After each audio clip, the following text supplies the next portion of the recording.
So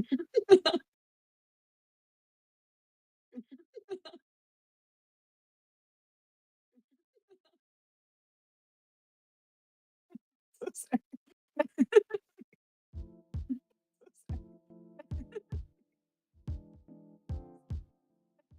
That was just everything about that. I wish everyone could hear. That was just everything about that. I wish everyone could hear. That is all. Well.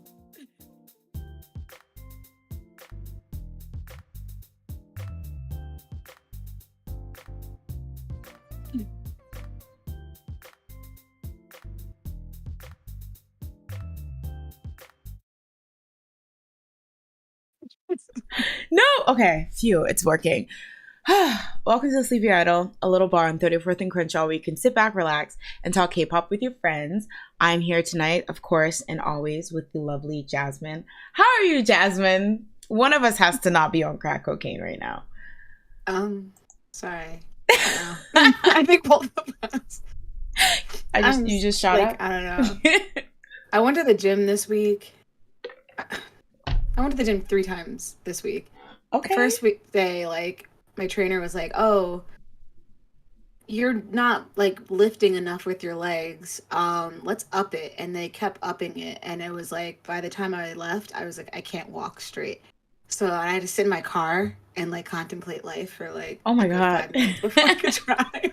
And then I like 2 days later, I went to the gym again, or 3 days later, and I had a different trainer, and he like also did the same thing. And I was just like, okay, that's fine, I guess. I have a couple of days before I have to go back to the gym on Saturday. And then my dad was like, I asked my dad if he wanted to go to the gym together on Friday, which was yesterday. We went. We were doing squats.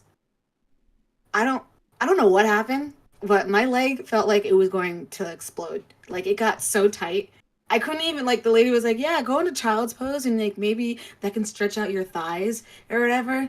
I was like, even getting down there, it was just burning. Everything burned. Oh, I was no. dying. And now today, walking around is terrible. Luckily, my trainer today canceled. She's traveling, and I was like, oh my gosh, thank you, because I swear if I had to do any more exercising, I think my legs would just fall off. And yeah, I slept like 10 hours. I was like, that must have felt good though, right? Being all sore. And then... I was in confusion. I don't know. Was it good? I had a headache. I was like, what are we doing? Oh no, a headache? I didn't get better. Okay, wait a second. A headache? I've never heard of that. Acid reflux. I was like, what is going on today? Like, what is going on? Pink eye somehow. You got it in the process. No, that's. Can you like if you really think like the trainer's working you too hard, can you be like, I'm not doing that? Like, I feel like you can say like if you're in pain, and they'll tell you like what to do. They're not gonna force you. Okay. Like, the lady was like, yeah, like take a second and try and do that, and then go back into it. I mean, I feel like if I said like I don't want to do it anymore, she'd be like, okay. She'd be like, it's life or death. She has a gun up to you. Yeah, honestly, she probably would have. But that's wild. Yeah. I mean, when you look like Jordan Bon Strangle in your bikini in the summer, it will be all worth That's it. never gonna happen. I mean, I might. You know what, him? I would look like him. Listen, never seen ever. That's funny though, because I've been trying to also be like on my buff-ish, and I went to, well, actually what happened is that earlier this year I was like, I'm gonna be a Pilates girl this year, and so I signed up for this Pilates gym, and like they have like these class packs where you can buy like a set of like classes like at once, and it costs like some like discounted amount or whatever.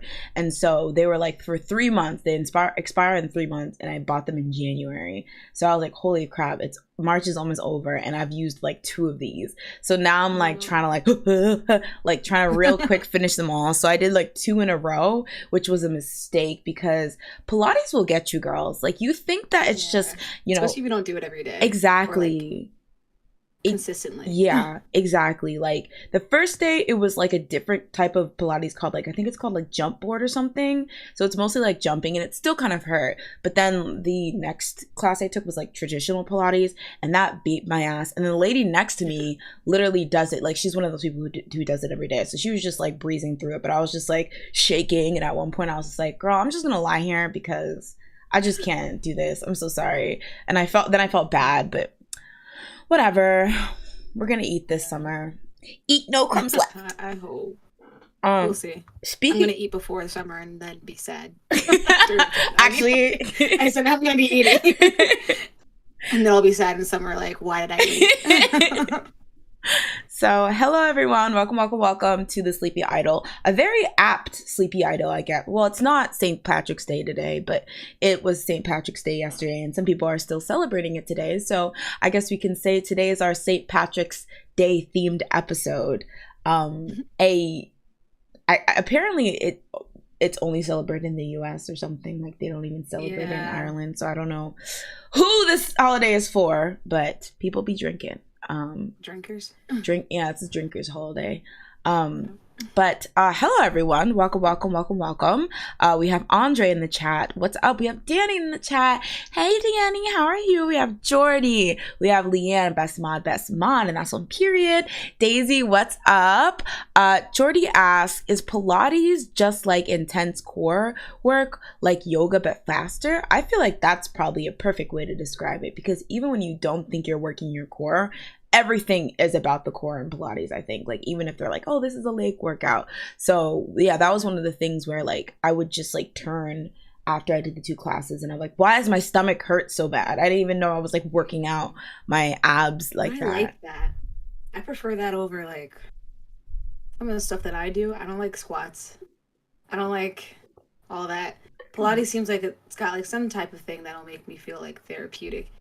I mean, music, I guess stuff. I don't know. It gets pretty intense though. Like it's like cute in the beginning when you're like doing the stretch. I'll say the stretches are like, the stretches that they have are so good. Helps. Yeah, there's like nice little breaks where I feel like, all right, but I'm doing like I'm recovering a little bit. I mean, I'm not heavy breathing. It's not cardio. But it does get you, and maybe it's because I'm out of shape, but it does get you hella winded though. And it's like, even when we do take breaks, it can be after some pretty intense like circuits or like sets that just really like there's like these leg exercises you do, and my legs just like literally, it's like somebody is like twisting my leg muscles, and I'm just like, oh no, is this really the life I want to?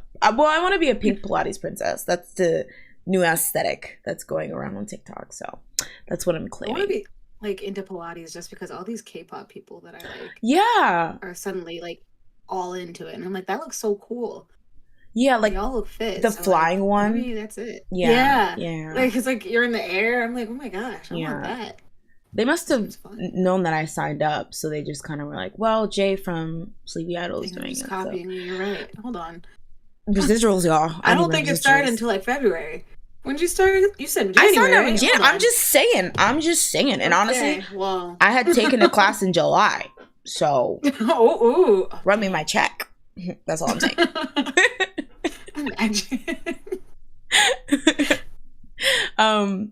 Andre says, I mean, St. Patrick's Day might be for me and my 17.5 Irish self. Okay, 23andMe, come through. Have you ever done one of those 23andMe? Yeah, I think I'm like, I don't think I'm Irish, but I think I'm Scottish. Like okay. 0.7, not 0.7, well, 7 or something percent. Oh, okay. So this is your holiday too. Not Carlos coming really through. Hey, Carlos. Yes, Carlos. Jay setting trends. I try. Like, these K-pop idols be watching me and taking notes. That's all I'm saying. I'm your favorite. What does Jay Park always say that got the girls like trying to fight him on Twitter? I feel like you know all the Jay Park things. I know nothing about Jay Park. He'd be like, I'm your favorite idol's favorite idol. And you would have swear he told these K-pop stans on Twitter, your mom is ashy and has knocked knees, because they act like he's the bane of their existence. I do not get it. I'm sorry, girls. I don't get it. I will not get it. What?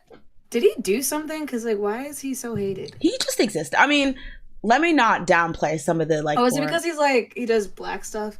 Yeah, I mean, yeah, he wore the little... He had some washing machine music video where he was at the laundromat and he was wearing twists. And and he had, like, a whole situation with X9. What is his name? No. Tekashi 69. I think, like... he came to. There's a bunch of stuff, and honestly, a lot of it. They're friends.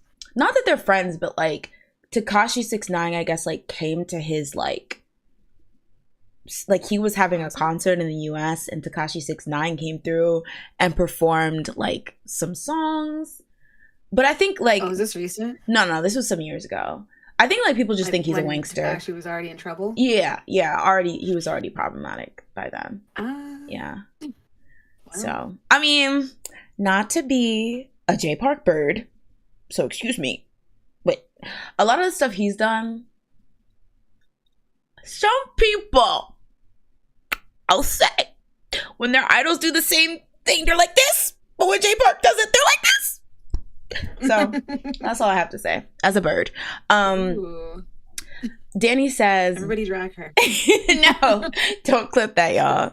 I gotta no, because one day when we blow up, you know, and we start being in the public eye, people are they're gonna be dragging you out for this. They're gonna be dragging you too. They're gonna be dragging me? The both of us. I say I say nothing. Okay, bye. I say nothing. I was like, I thought you were serious, but then you did the Debbie Ryan hair tuck, and I knew. Then I knew that was it. What do you mean? I am serious. Yoga gets me hella winded. Sometimes just gets me hella winded. True and real. True and real. Nar, he did not entertain that Smurf though. I mean, listen. Wait. Is Tekashi 6ix9ine the Smurf? Yeah, I was gonna say, I thought J Park was smaller than him. J Park is smaller than anyone. Anyone.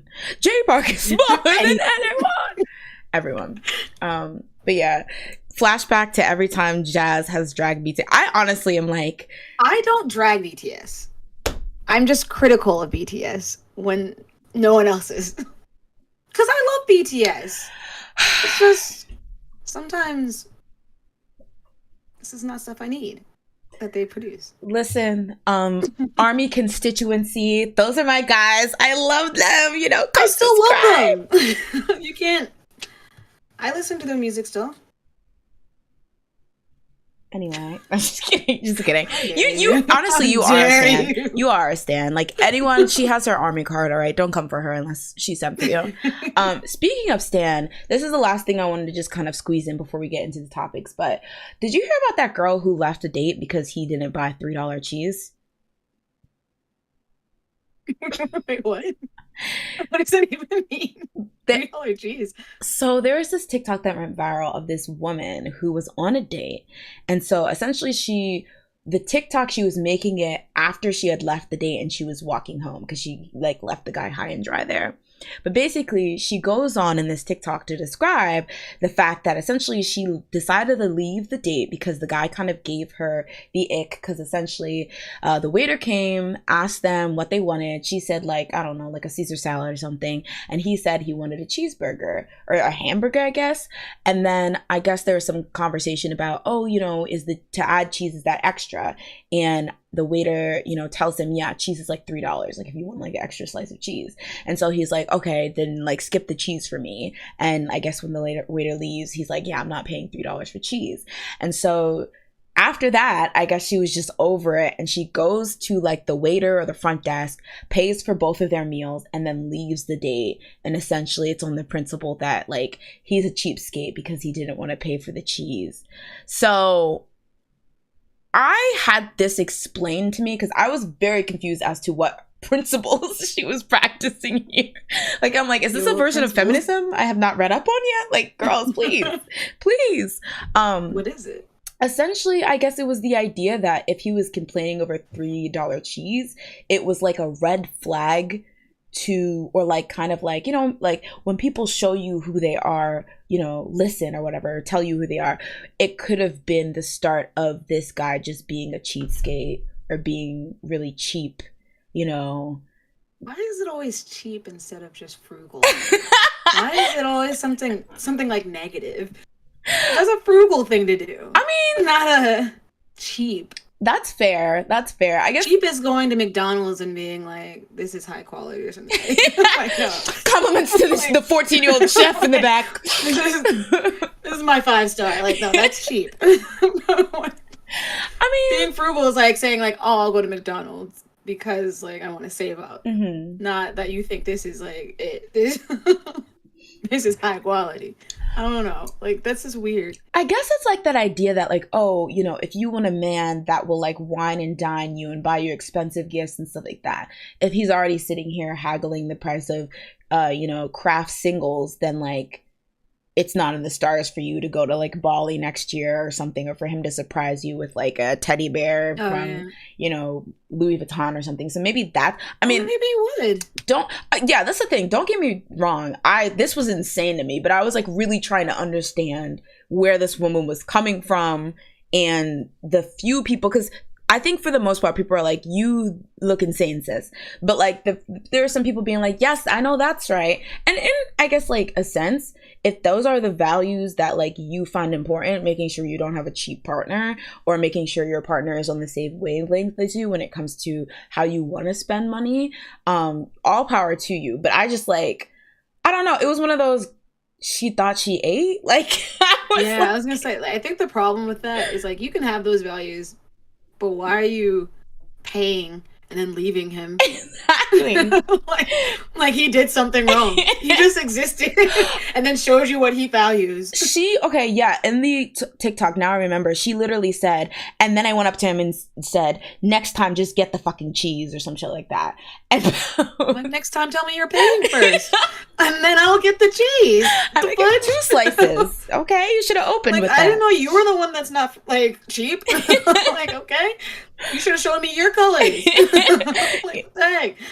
I did not get it. Like, I was like, is this like oh, you're trying to like not tip the waiter or something? Like I did not understand it, but I think it was just he was like, oh, he's giving cheap energy, or he can't keep up because he doesn't want to pay $3 for the cheese. But that's expensive for cheese. Exactly. Like, is that not crazy? Like, $3 for cheese? What cheese was it? It probably wasn't anything special. Yeah, I was gonna say like that. Like maybe if it was like, I don't know, 50-cent straw or something, but this is $3 for a slice of cheese to lay on my burger. I'm out. Yeah. Like I brought my own cheese actually, just in case this happens. In case this happens. Exactly. But it is just a mess. Jumping in the chat, Andre says, wait, what? She's complaining over $3 cheese. I don't get the dating world and what's considered standing up for yourself anymore. I think we've gone too far, y'all. Danny says, nice save, Jasmine. I don't know what that's a reference to. Wait, what did you say? I think it was the BTS thing. Oh, bye. It's not a save if it's true. You can't say that. Don't get hurt. Listen, get hurt. It's facts. Daisy says, so crafts is the hill we're dying on. It's very weird energy. Like if you met up with him and it was a hinge date and he wasn't cute, just say that. You don't have to bring, you know, the Gouda into it or the feta. Yeah. It just doesn't make any sense. Sounds like government cheese, if you ask me. Oh gosh, government cheese. My dad told me about government cheese and I was like very confused about the whole concept. Is it just like, I don't know what it is. It's like not real cheese. It was like cheese that they were giving to like people who were like low income and all that. And it was just like blocks of cheese or something. It was like back in the 70s. Yeah. Why cheese? It was I don't know. I don't remember why, like what the reason was. I think it was like hard to get like cheese or something. I don't know. Something was up with it. I just remember my dad saying that he had to go and get like government cheese, and I was like, what the heck is that? That sounds, I mean, cheese is a mystery to me, honestly. I think all cheese is low-key, at least in America, all cheese is low-key nasty. Like I feel like there's whoa, whoa. Oh my god. Cheddar? Well, cheddar. Oh, cheddar's good. Yeah. Okay. Maybe cheddar's good. Yeah. But I think sometimes pepper jack. No, pepper jack's bad. Yeah, I know. Honestly, I just know a lot of people like it, so I was like, let me stick that in there in case. Gouda, I like Gouda. Gouda, the like stinky, smelly, feet crusty cheese is my favorite. Like the one that. So do you like blue cheese? Yes, I love blue cheese, but I have to take it in like, you know. I can't take a lot of it. Then I realize I'm eating fungus. I only like it like on salads. Salads. Really. I like it on burgers too. I don't think I've had it on a burger. Yeah, it's pretty good. You don't put a lot though. It's just like a little. I wouldn't imagine because it's such a strong taste. Yeah. It'll just take over everything. Carlos says she did him a favor when I want to deal with that. And you know, that's on period. Like, I feel like sometimes when, like, now that I'm getting older, like now that I'm turning 23, it's really dawning on me that like you really have to go where you're wanted because that's what's right for you. So like maybe in some crazy world, this guy would be embarrassed because he'd be like, oh no, this girl thinks I'm a cheapskate. Like, should I be spending more on cheese and blah, blah, or should I be more of a baller or whatever? But, you know, if she doesn't want you because you don't want to get the $3 cheese, just whatever. It literally doesn't matter. Yeah. Like, it's a mess. And I feel like everybody being on his side, well, majority people being on his side helps him feel like, nah, I was right. $3 for cheese is too much. She's on something. Yeah. I'm the right one. I just feel like it's really one of those like Twitter mentalities. Like, I really think it's like her extrapolating that whole discourse that always comes up on like Twitter and TikTok in whatever form about, should the guy pay for the date? How much money should the guy drop on the date? How much should is a first date under $200? Is that embarrassing? You know, is it would you accept a coffee date from a guy? Like, it's that kind of behavior, just kind of like, oh, I'll really get him with this one. I dumped this guy, or I walked away from a date because he didn't get $3 cheese, and that person probably thought the TL was gonna go wild. Like, people started laughing, like, "Oh, that's a joke, right?" And she's like, "No, I did that for real." Is that wrong? It's just a mess. But yeah, so that girl, I'm sorry, sis, you did not eat. But you know who did eat? One group. That guy. And he ate for free. He ate his burger, probably alone. City boys up. He was like, I guess she paid for it already. I can't leave it. Exactly. I would not be mad if I was him. I was like, I got a free meal. That girl's a weirdo. But yeah, you know who did eat? XG. Oh yes, he did. It's called a segue, y'all. So our girls XG, who have been, I don't know, because you were telling me Mascara, their song from last year, Mascara, was popular, but I really have not been. I don't think it's as popular as this one is. Okay. Like, these two songs are. But it was popular than Tippy Toes. Tippy Toes. I think that's what it's called. Or Tiptoes.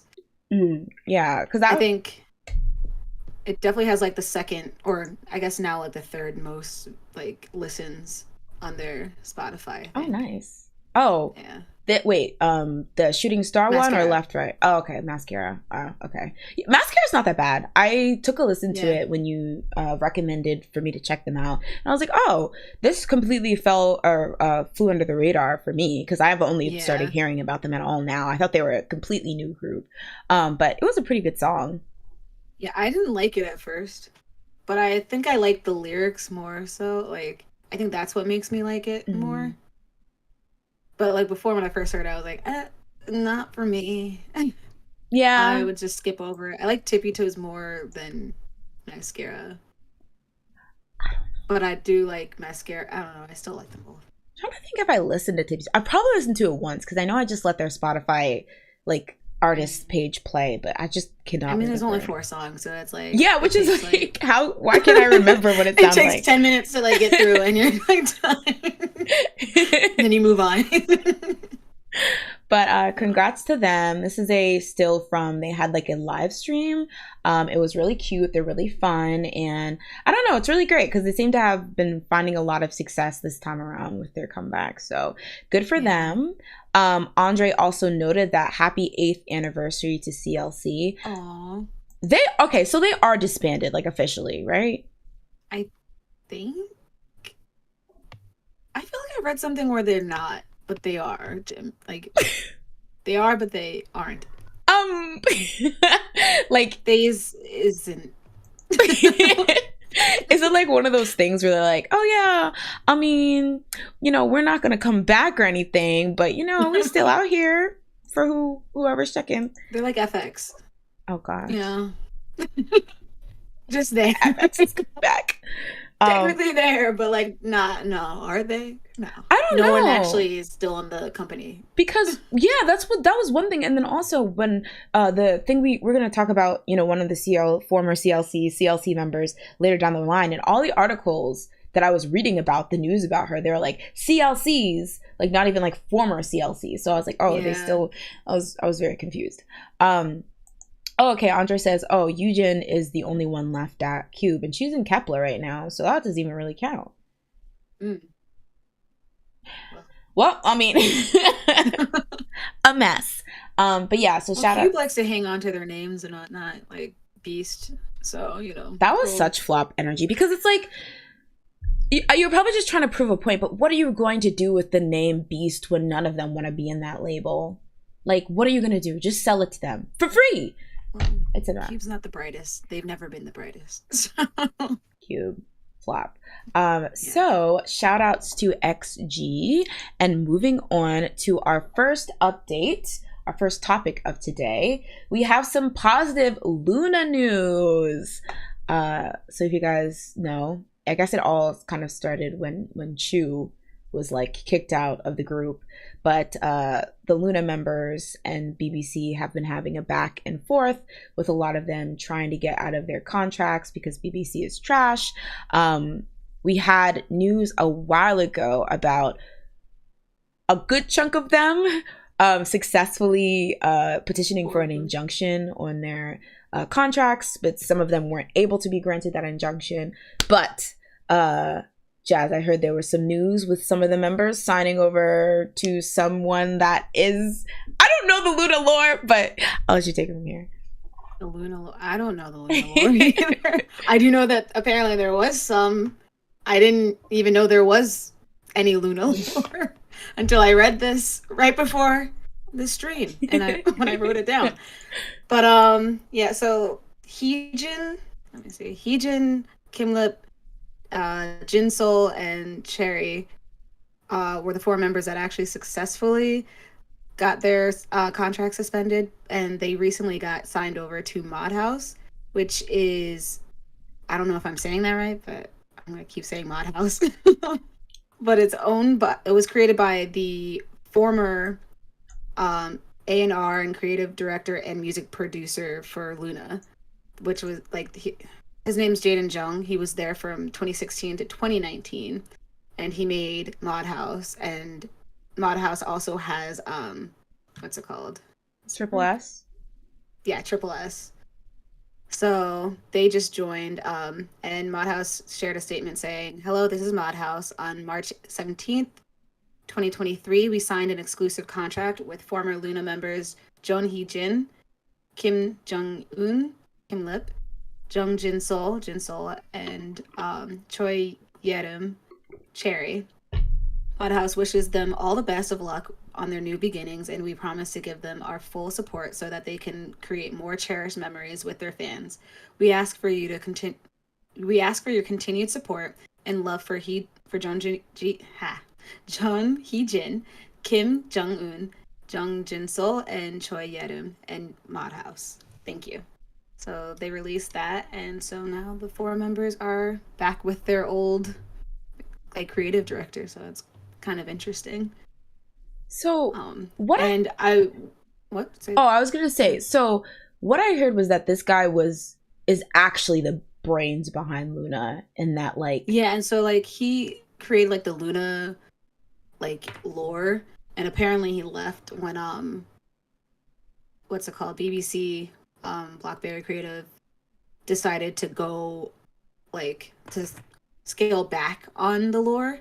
So he was not happy about that. And they also like scrapped, like apparently Loona was supposed to have a ballad album that never got released, and then they were going to have a Japanese debut, which they scrapped as well. And so he like kind of just left BBC and just made his own company. Which is why Triple S, I've been saying, like, I've thought this for a while, that they kind of reminded me of what Loona was meant to be like, minus like I guess like this circulation of like different members, but like I don't know, the music style and all of that just reminded me of Loona. So, yeah, I was gonna say what is Triple S? Because personally, and I admit that I have limitations to like my ears being to these K-pop streets, but Triple S, I feel like I've only recently started really hearing about them, and I'm not sure if that's because they only recently debuted or with this messiness that's going in, like with Owen with Loona, they're kind of filling like a Loona void a bit.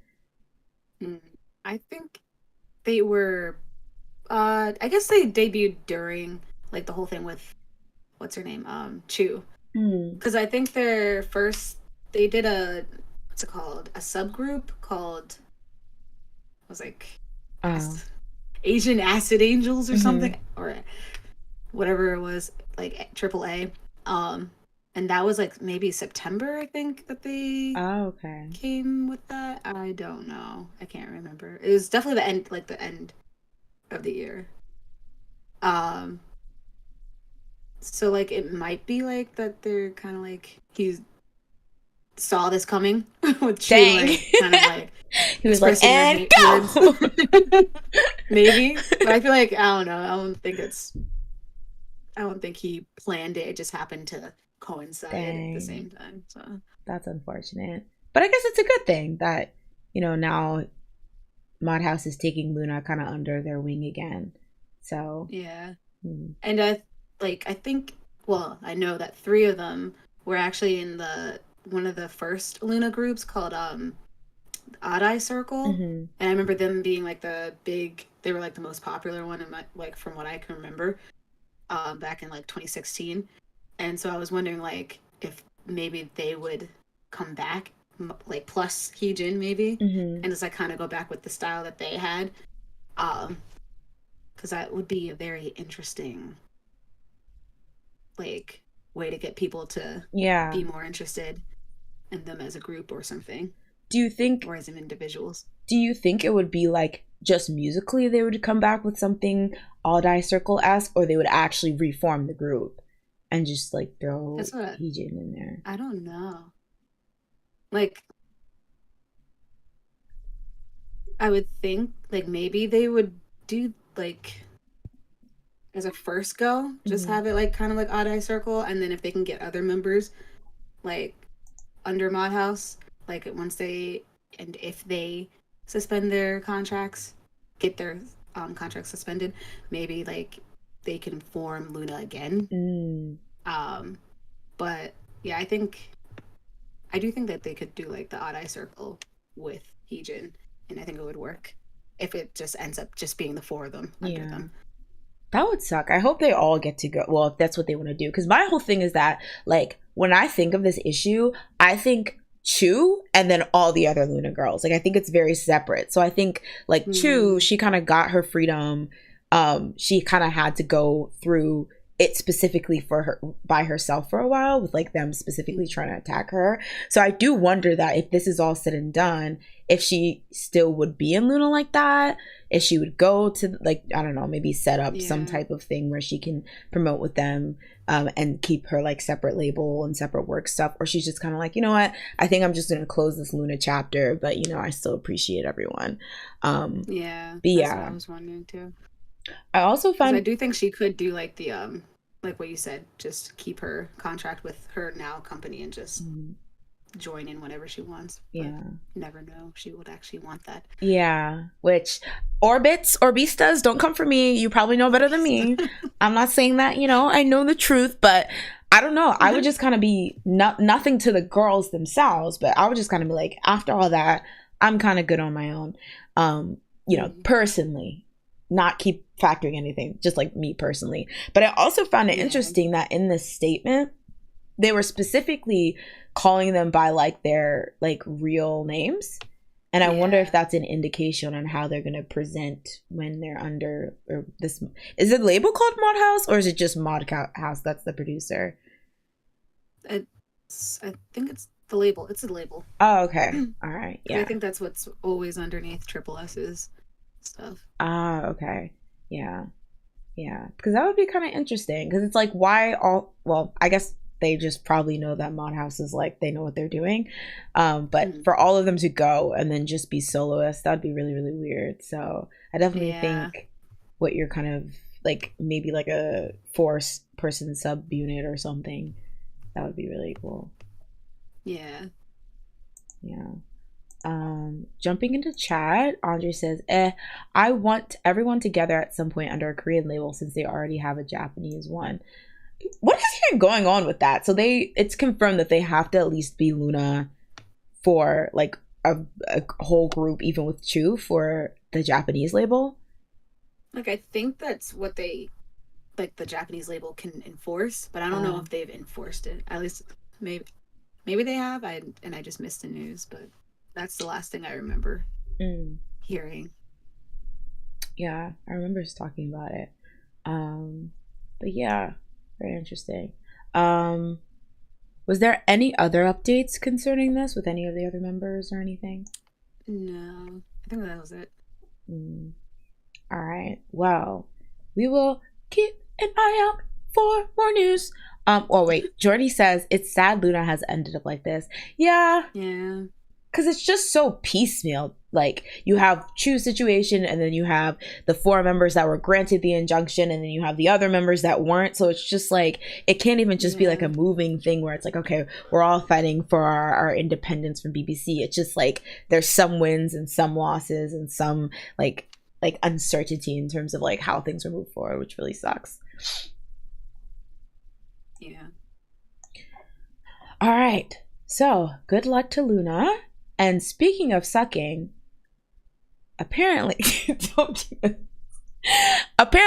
be sucking up that vape air because it was exposed yesterday that he's a crackhead. Just kidding. I realize I can't say that. That's very offensive to say. That elevated.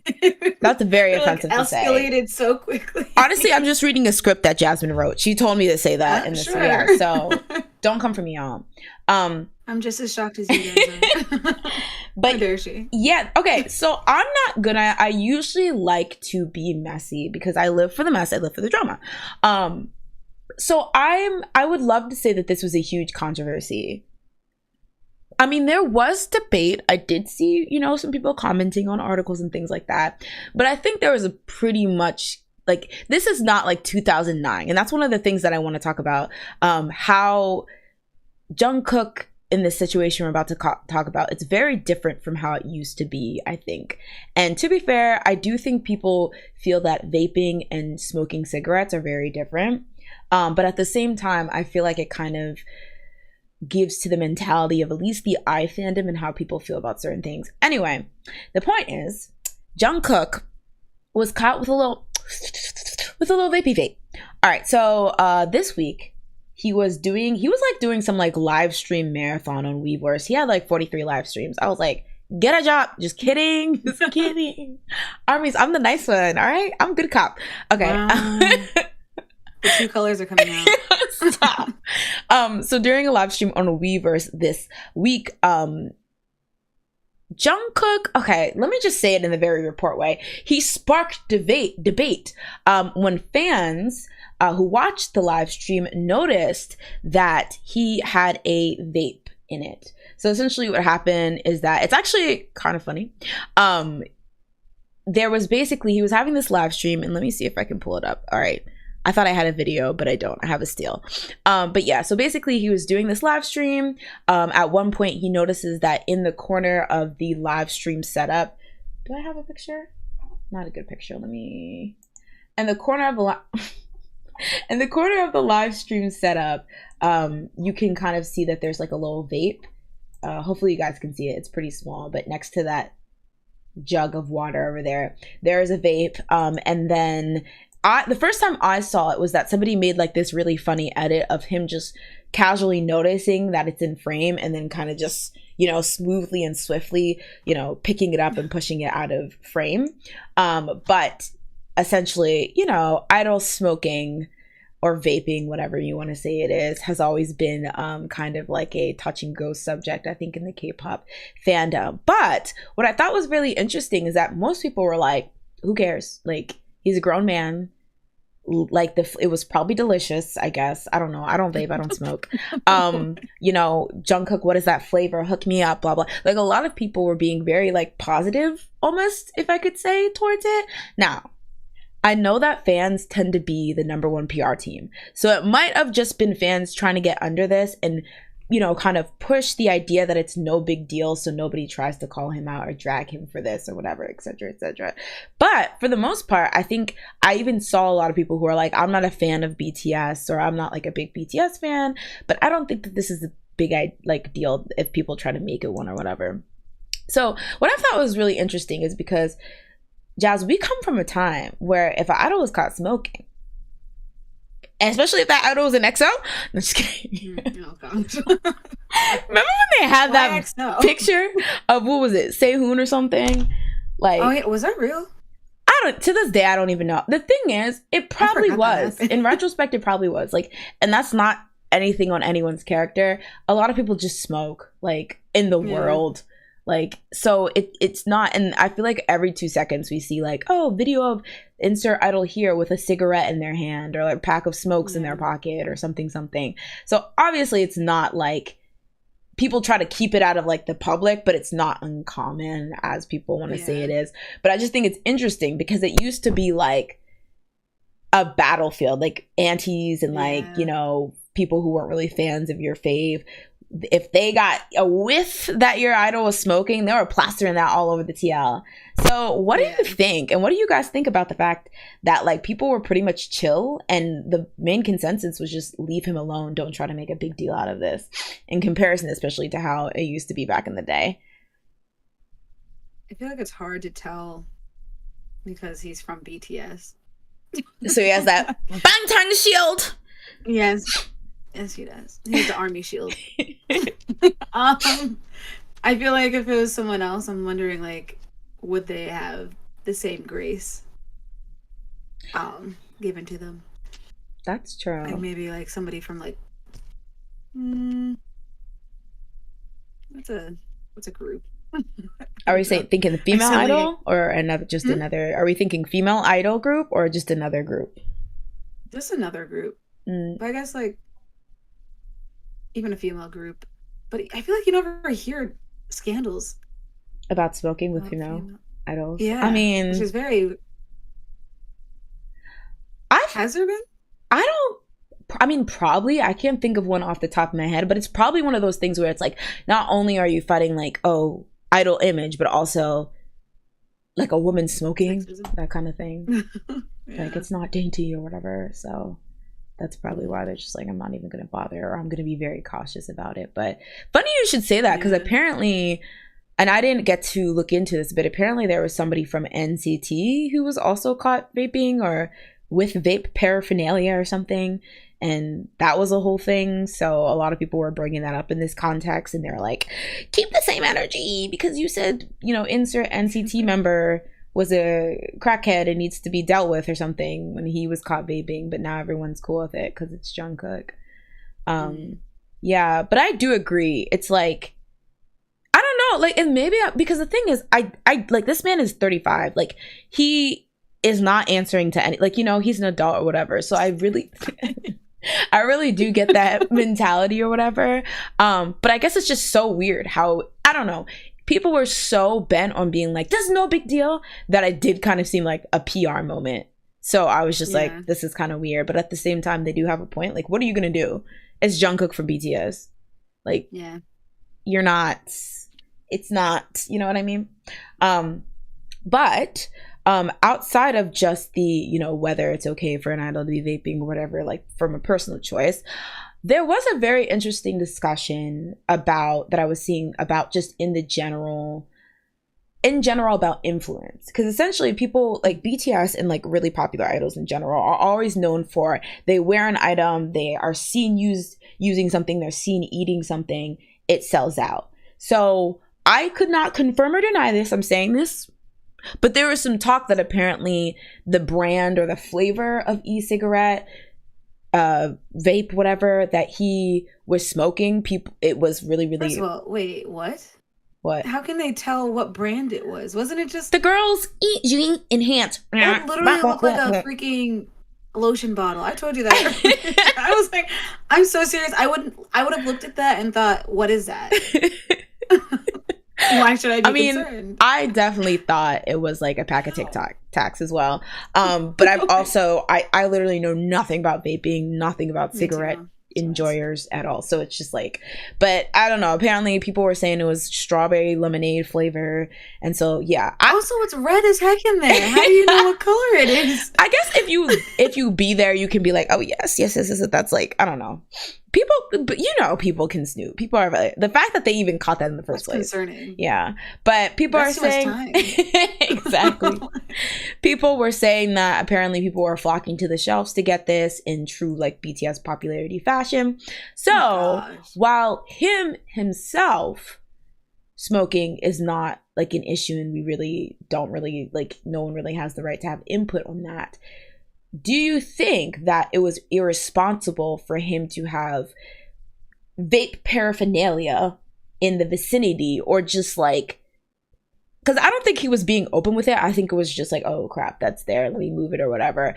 Because even if he's not directly promoting it, because of his influence and because he's really looked up to, he could indirectly influence somebody into trying vaping or trying smoking. Because it was really weird when I was reading some of the comments. They were like, oh my God, Leo, I love that flavor. Ooh, it looks delicious. Should I try? And again, there was a part of me that's like, you guys are the best PR team there is. But also I was like, maybe these are people who are genuinely like, oh, well, Jungkook's doing it, so that means... throw my health away. Yeah, throw my health away. Do you think that, though... And I'm not going to limit it to Jungkook, because I don't want to be like I'm picking on him.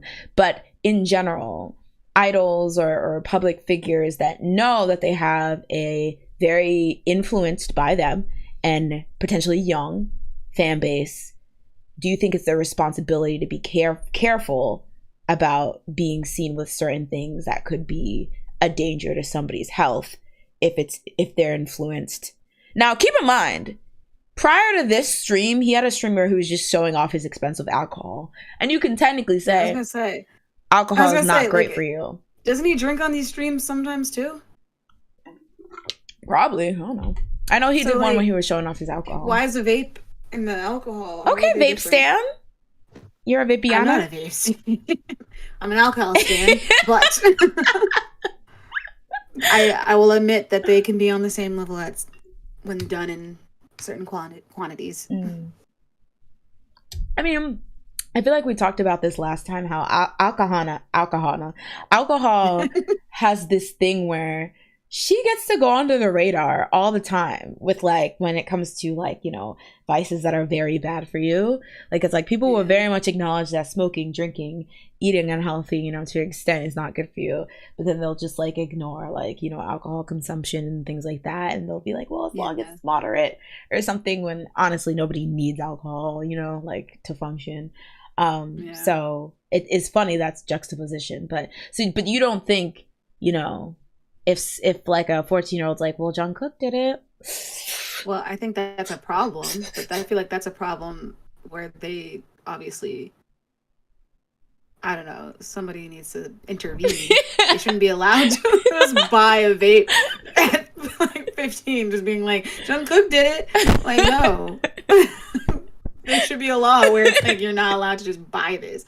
Just like there's a law for alcohol. You can't just be like, Jungkook was drinking this beer, so let me go buy that. Like, no, that doesn't make any sense. You're 15. Calm yourself. Okay, let's bump the age. Legally, you're still young, but legally you can vape. I think it's 18, 19 maybe.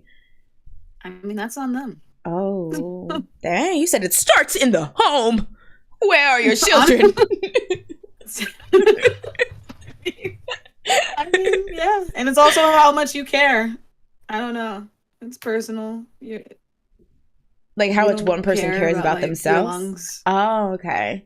Possibly dying. Well, that was go for it. That was another thing. Like, I always find it funny, and like, again, I'm not trying to act like I'm saint, like, you know, whatever. But when like singers smoke, because I'm sure it's very stressful, especially for very, very famous. But like, out of all the vices, you're gonna do the one that goes for your vocal cords. The math is not mathing, and the sense is not sensing. I mean, didn't Rihanna used to like smoke because she liked how it made her voice sound? Okay. So, you know, because it makes your voice sound raspier. Like, you got like turn to Miley Cyrus. You're like, it's just a deep voice. It's like nice. Absolutely not. I feel like adds flavor. I heard Adele smokes or something. I think somebody said that somewhere, and I was like, I could see that. Come for her. Dang. I don't know what it is. She just gives that vibe. Really? Maybe like her. I think her attitude. Yeah. Okay. Just like she just seems like I wouldn't be surprised if she just showed up with a cigarette in her hand. If I smoked, I'd smoke like this, cursing me out. I'd hold it between these two fingers. I think you'd be kicked out immediately. Kicked out of where? The solar system? Everywhere. Everywhere you went, they're just like, hold on, aren't you that girl? And I'm like, you gotta get out. Who's asking? Oh gosh. What is that? Like doing like the Star Trek thing. Hey guys. Ew. That's even worse. I pass it over. I make it a dance. Ew. And that's how you really get kicked out of the solar system. Jumping in the chat, Andre says it shouldn't be just on Jungkook. Parents should be parents to their kids. Idols are people too at the end of the day. If Jungkook jump off a bridge, would you type of thing? That's true. But I always found it a little hypocritical because not on anyone in particular, but like not just idols too. I think it's more found or more direct in like influencer culture, like online influencer culture. I mean, they're called influencers because they influence people. It's like everyone loves the fact that they have enough pull over their fans that if they, you know, do a deal with McDonald's and have like their own meal, people rush to get that meal, and that's why they're being paid the big bucks, because people do what they say.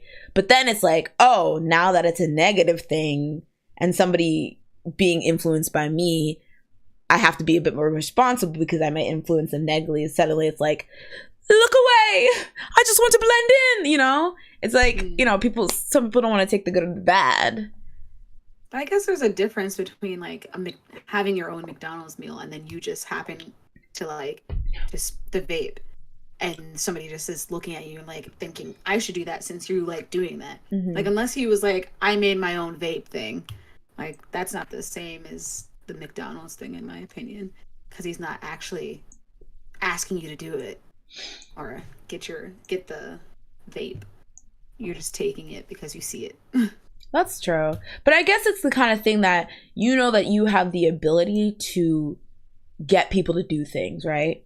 And that's why McDonald's paying you, because even in this case, even though it's like mutual and you're like, okay, I know that I'm selling a product, but you're able to sell the product because those people really look up to you and they're influenced by you. And that's why people are going to buy the McDonald's meal. And let me just, again, because I don't want to like pick on Jungkook, this is like every famous person. Say you have a deal with some type of makeup brand and you know you're able to get paid big bucks because you know you have influence over your fans, that they'll do what you say, or they'll, you know, they want to be like you, so they'll do the things you do, or like, you know, be interested in the things you are interested in. But then when that means, oh, I have to be careful in not influencing them to do the negative stuff I do, suddenly it's like,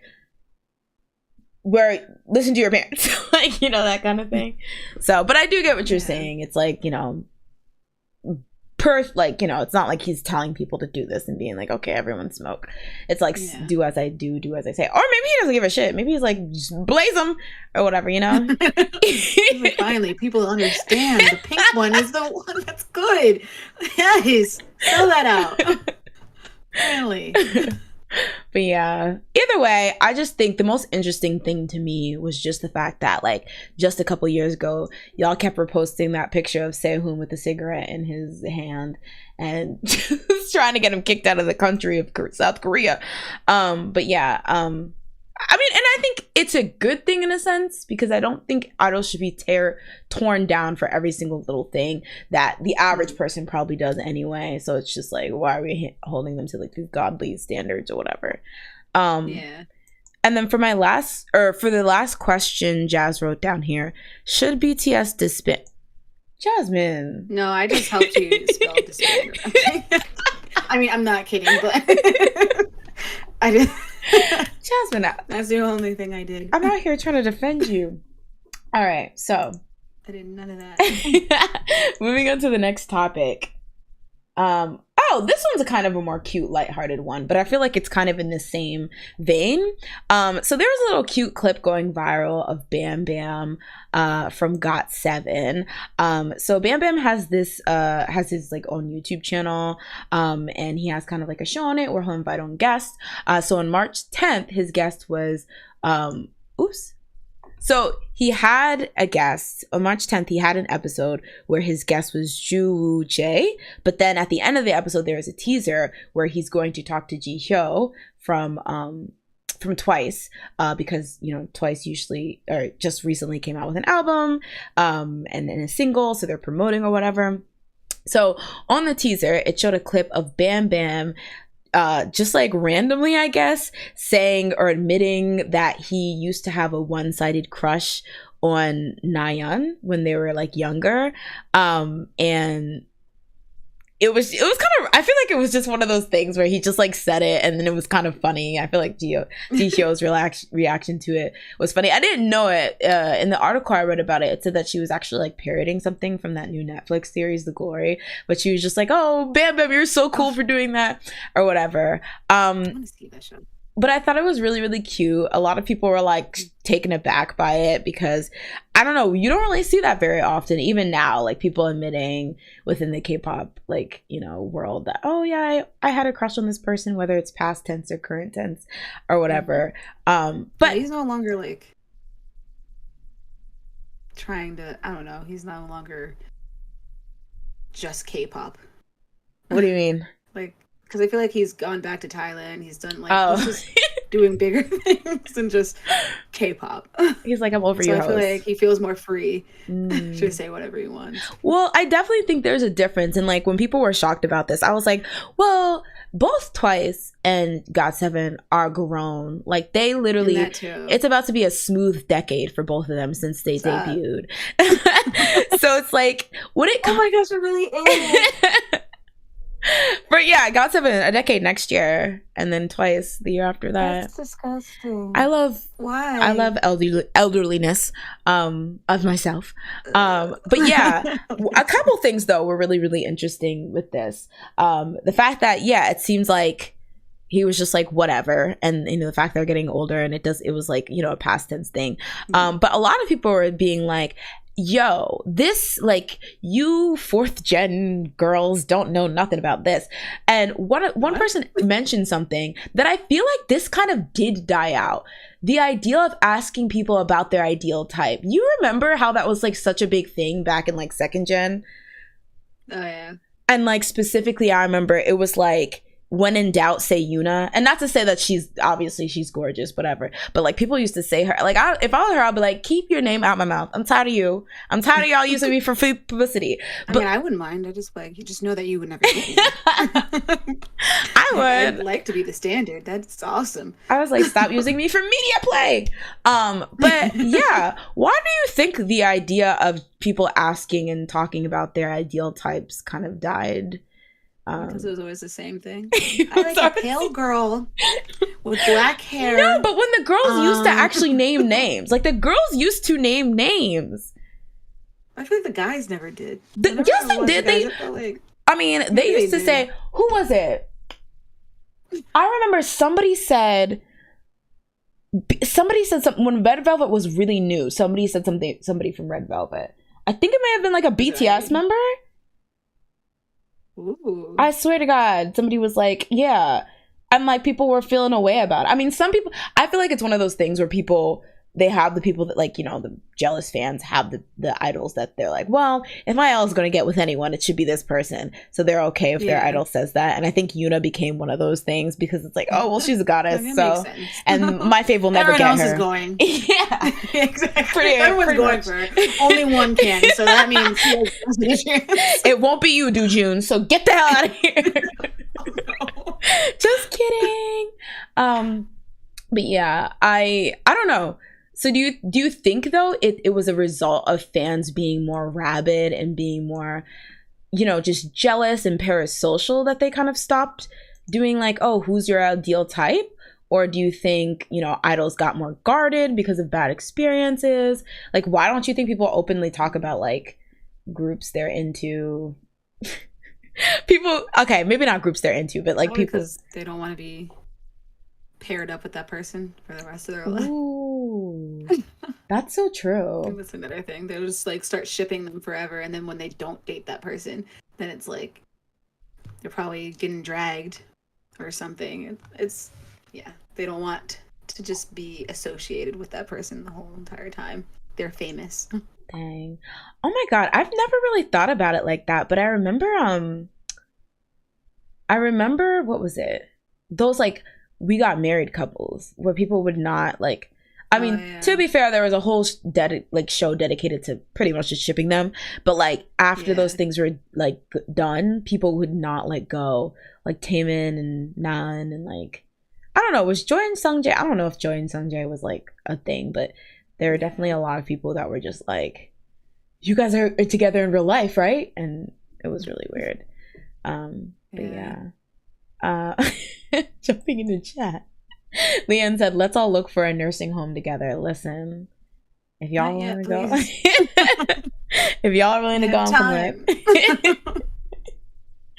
Oh God, it is pretty crazy though, because I still think of, like, the groups that I saw debut, like, when I was well into K-pop, I always think of them as babies, but they are, like, grown sunbaes, have people who are active now grew up watching them, like, they're their inspiration, and I'm just, like, gagged. Like, it's, I don't want to be Bambam was, like, a little, like, he was a baby when GOT7 was, like, debuting, and now look at him, he's like an adult talking about, like, I had a crush on blah blah blah.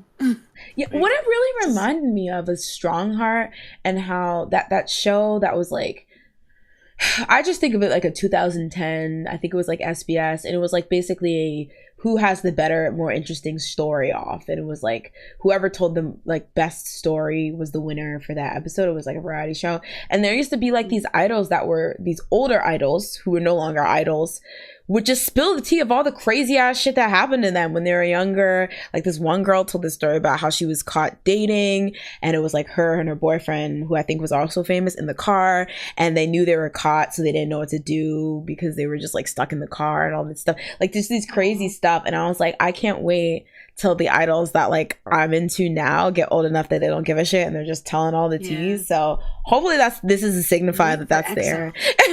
I mean, Chen has 34 kids. It's gone. But I just want to know all the details, like when Chris left, when Luhan left, when Tao left. I want to know what did they read the letter that his dad wrote for him? I wonder if they were sitting there like, what the heck is this? I mean, Suho, didn't he come for Chris? Oh, yeah. Suho said, I got time, bitch. I got time, Christopher. Because you thought, come home. All right. The kids miss you. He really went all in. That was, honestly, he's kind of real for that. Okay. I mean, I feel like Suho is, like, always the one that says, like, the realest things. Like, I still remember, like, when that girl, he was on that show, and like, she was, like, a child actress, and he was like, oh, yeah, who's your favorite boy group? And she was like, BTS. And he was like, oh, well, I've never seen any of your shows anyway. And then it was just like, what the heck? You're just savage. Not a toddler getting him heated. He said, no. Also, hello, Andy. Welcome to the stream. Kuntoria. Thank you, Andy. Kuntoria was the one, because when I feel like people were in their fifis when it was revealed that Nick Kun and Tiffany were actually dating. Like, I feel like people were mad about that. But Kuntoria was weird. Or when they thought she was dating Changmin from TVXQ, when they did enhance, hack the mainframe to see his reflection on the damn spoon on the spork. That was crazy. What is this? Who is that? You know, so there was basically, I think, I don't know if it was vice versa. Somebody's gonna have to, like, jog my memory, but it was basically this I don't know. They leave my good sis Victoria alone. She had to raise 2 kids, you know, like, it was stressful for my girl. Anyway, I don't know. There was, like, something where, like, Changmin, I guess, posted from TVXQ, posted, like, a picture And somebody like zoomed in on the spoon in the picture and saw that in the reflection of the spoon was Victoria. And so they're like, oh my God, they're eating together, they're dating. Y'all are crazy. Y'all need therapy. Anyway. People need to normalize asking, why? Why did you do that? It's like, cool. I get that we learned something new today. Thank you. But also, why? Why did you do that?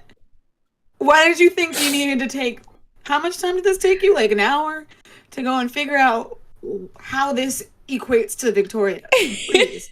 That's very... Please go to work. Your kids need you. Like, please. Please clock in. That's very interesting. But yeah, and then they wonder why these idols are all like closed off now, because you guys are literally hacking the mainframe to see the reflection in the spoon. That's why. So weird. Andre says, oh man, I remember a thing Eric Nam did and when he was on We Got Married with Solar, and he still gets hate and has to be awkward around her even to this day. That's the worst thing, when like the relationship between people are like demonstratively like awkward because of the shipping. Yeah. That's so sad. I remember, who was that? I think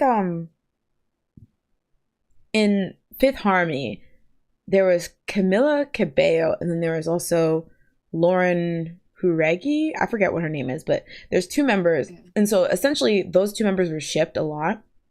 And so, like, you know, there were people who really, really liked them as a ship.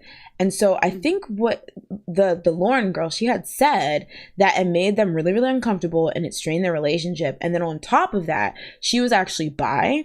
So she felt really predatory when people were like, oh, you know, here's this gif of like Lauren checking like Camilla out, blah, blah. And she was like, well, am I like being whatever? Like she wasn't attracted to her at all. It was just like, am I being like weird and predatory towards her if people are like for some reason picking up this shipping thing? So it's like people gotta be like really careful with that, because it can get really, really creepy. And, you know, everyone's on the internet now, no matter how famous they are. So they do see like the things that you think they don't see. You know, very weird. Leanne says, I feel like sometimes I will randomly run into a Rogue Joy Sunjae shipper in the Soompi comment section, so I do think they're out there. Just a rogue. They're like guns blazing. Pokemon. I was thinking Pokemon. They're like walking in the grass. A Rogue Joy Sunjae shipper has appeared. Do you want to catch him? That's pretty funny because, girl, Joy has a whole man. What's going on? Like, is she still? Yeah. Who is it? Crush? Yeah. Really? Yeah, because I remember he did something problematic last year, and people were like, "Joy, come get your man. Come get your man." And I'm like, leave her alone. But yeah. Interesting. Andy says, oh, I'm sure those We Got Married shippers thrive in some corner. It's so true. There's something like delusional, but then also just kind of like, you know, I wish I had that kind of hope when you see like shippers from like the oldest, most dustiest, most like, you know, 2007 Soupy Forum ass ship, and you're just like I'm sure there's a Shuhan shipper out there that's just like, I am waiting for Shuhan. Oh gosh. With what? When's the last time they saw each other? 2015? They're sure. Like the girls, who was it? Was it Jessica and Tiffany? Or I remember when Jessica left, there were so many girls that are like, oh, Sooyoung is like giving her like, you know, or like Tiffany's giving her like Taeyeon, whatever, like all this kind of stuff. And it's just like, maybe now, like, because they probably moved on, but it's like, guys, this is a fresh ass wound. You think they're gonna turn around and kiki after all this mess? Yeah. Like, what? Maybe. You know, maybe they're kiki at us. Never know. You're kind of right. But yeah, hope, delusion. I feel like it's however you want to spin it. You know, it's either hope or delusion. Or both. But yeah. Midnight Theories did a deep dive when We Got Married. I highly suggest it. I'll check it out. It was such an interesting phenomenon because I remember my sister watching like the first season, and she's just talking about how it's so funny and strange. But like, not to say that I think putting on idols ruined it, but I think putting on idol couples kind of just made it like a madness that just wasn't. Yeah. That just didn't really make sense. I don't know. It's really messy. But yeah, so I just thought this was cute. I thought that people were like shocked because I definitely did not even like shake or like I was like, okay. Somebody mentioned something that, oh yeah, because wasn't Bam Bam and Mina in that pic together that made everyone think they were dating? I remember that. That was insane. You don't remember No, that? I remember that. That was insane. Oh, I was gonna say I definitely remember that, and I was like, that's the interesting one. No, because that was insane because like I remember doing a story about that, like doing a video about that, and literally even after JYP was like, yes, this picture is real, they're friends, you know, it's not like they're hugged up, kissed up, booed up, they're just friends. People being two things I saw that were insane. People being mad that they confirmed it was real. Because I remember people were like, oh, you know, this is photoshopped. Bam Bam was wearing this in this photo shoot and blah, blah, blah. Mina was wearing this and that's blah, blah, blah. And so when they confirmed it, you know, they looked dumb saying that it was photoshopped. So people were pissed. And then people being like, even after JYP confirmed it, they were still thoroughly convinced and still fighting tooth and nail that it was photoshopped. And I'm like, but like he doesn't know what he's talking about. Anyway, so this is Photoshop, and if you look right here, you can see where they use the blur tool. Honestly, I think JYP is like very confused. He's senile. I don't know. It was so weird. It was literally so weird. I was so confused. Like, why would they lie about it being real? Like that doesn't mean. No, that's just delusional. That really scared me to the core. Like I was just like, I don't understand why you would like. It's really, really weird. But yeah, so that was just a little cute thing that I thought was cute. This is more for Jazz than anyone. I'm gonna skip this next thing. And I was gonna say, when'd you add this here? Who is this? Not who. I'm kidding. I was just like, we can't turn this into the BTS. Like it is two. Yeah, I was like, it is two BTS stories. But the thing is, I feel like that one has more substance than the one that I chose to it with the Jungkook smoking. But I also was like, I feel like we have way too much to talk about tonight. But with that being said, I think it's time for the reporting live. It's Jazz with the oops.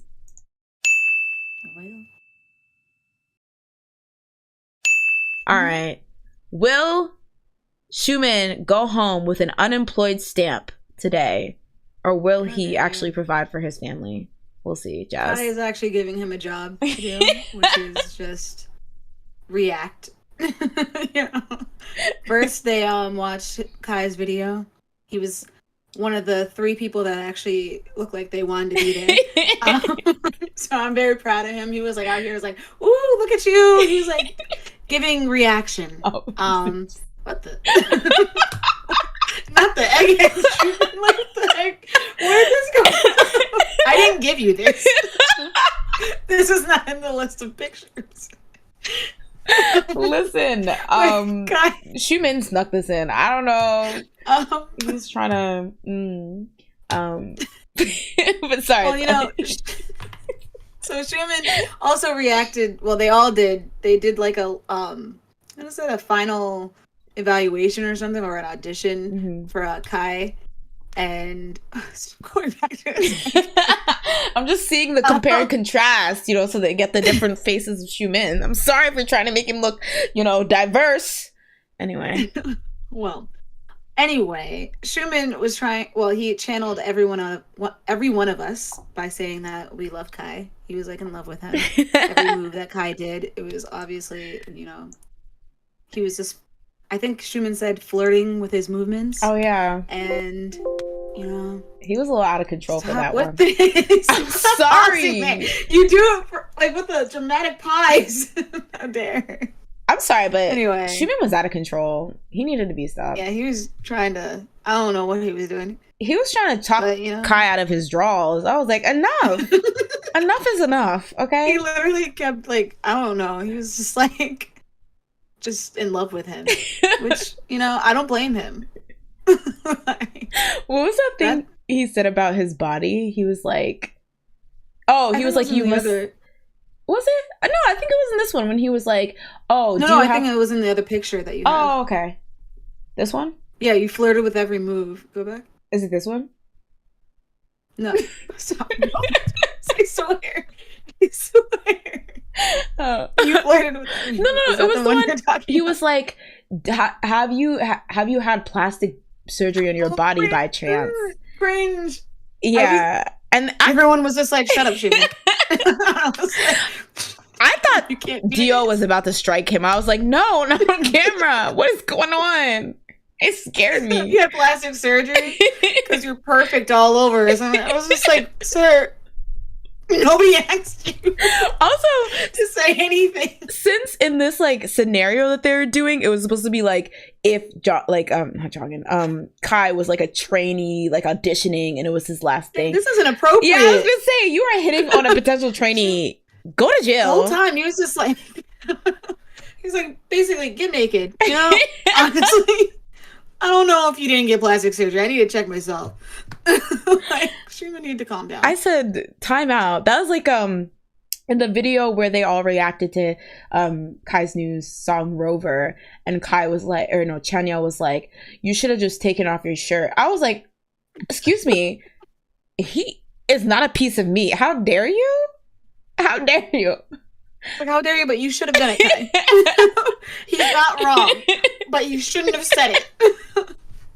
Do it, but don't remember that we said it.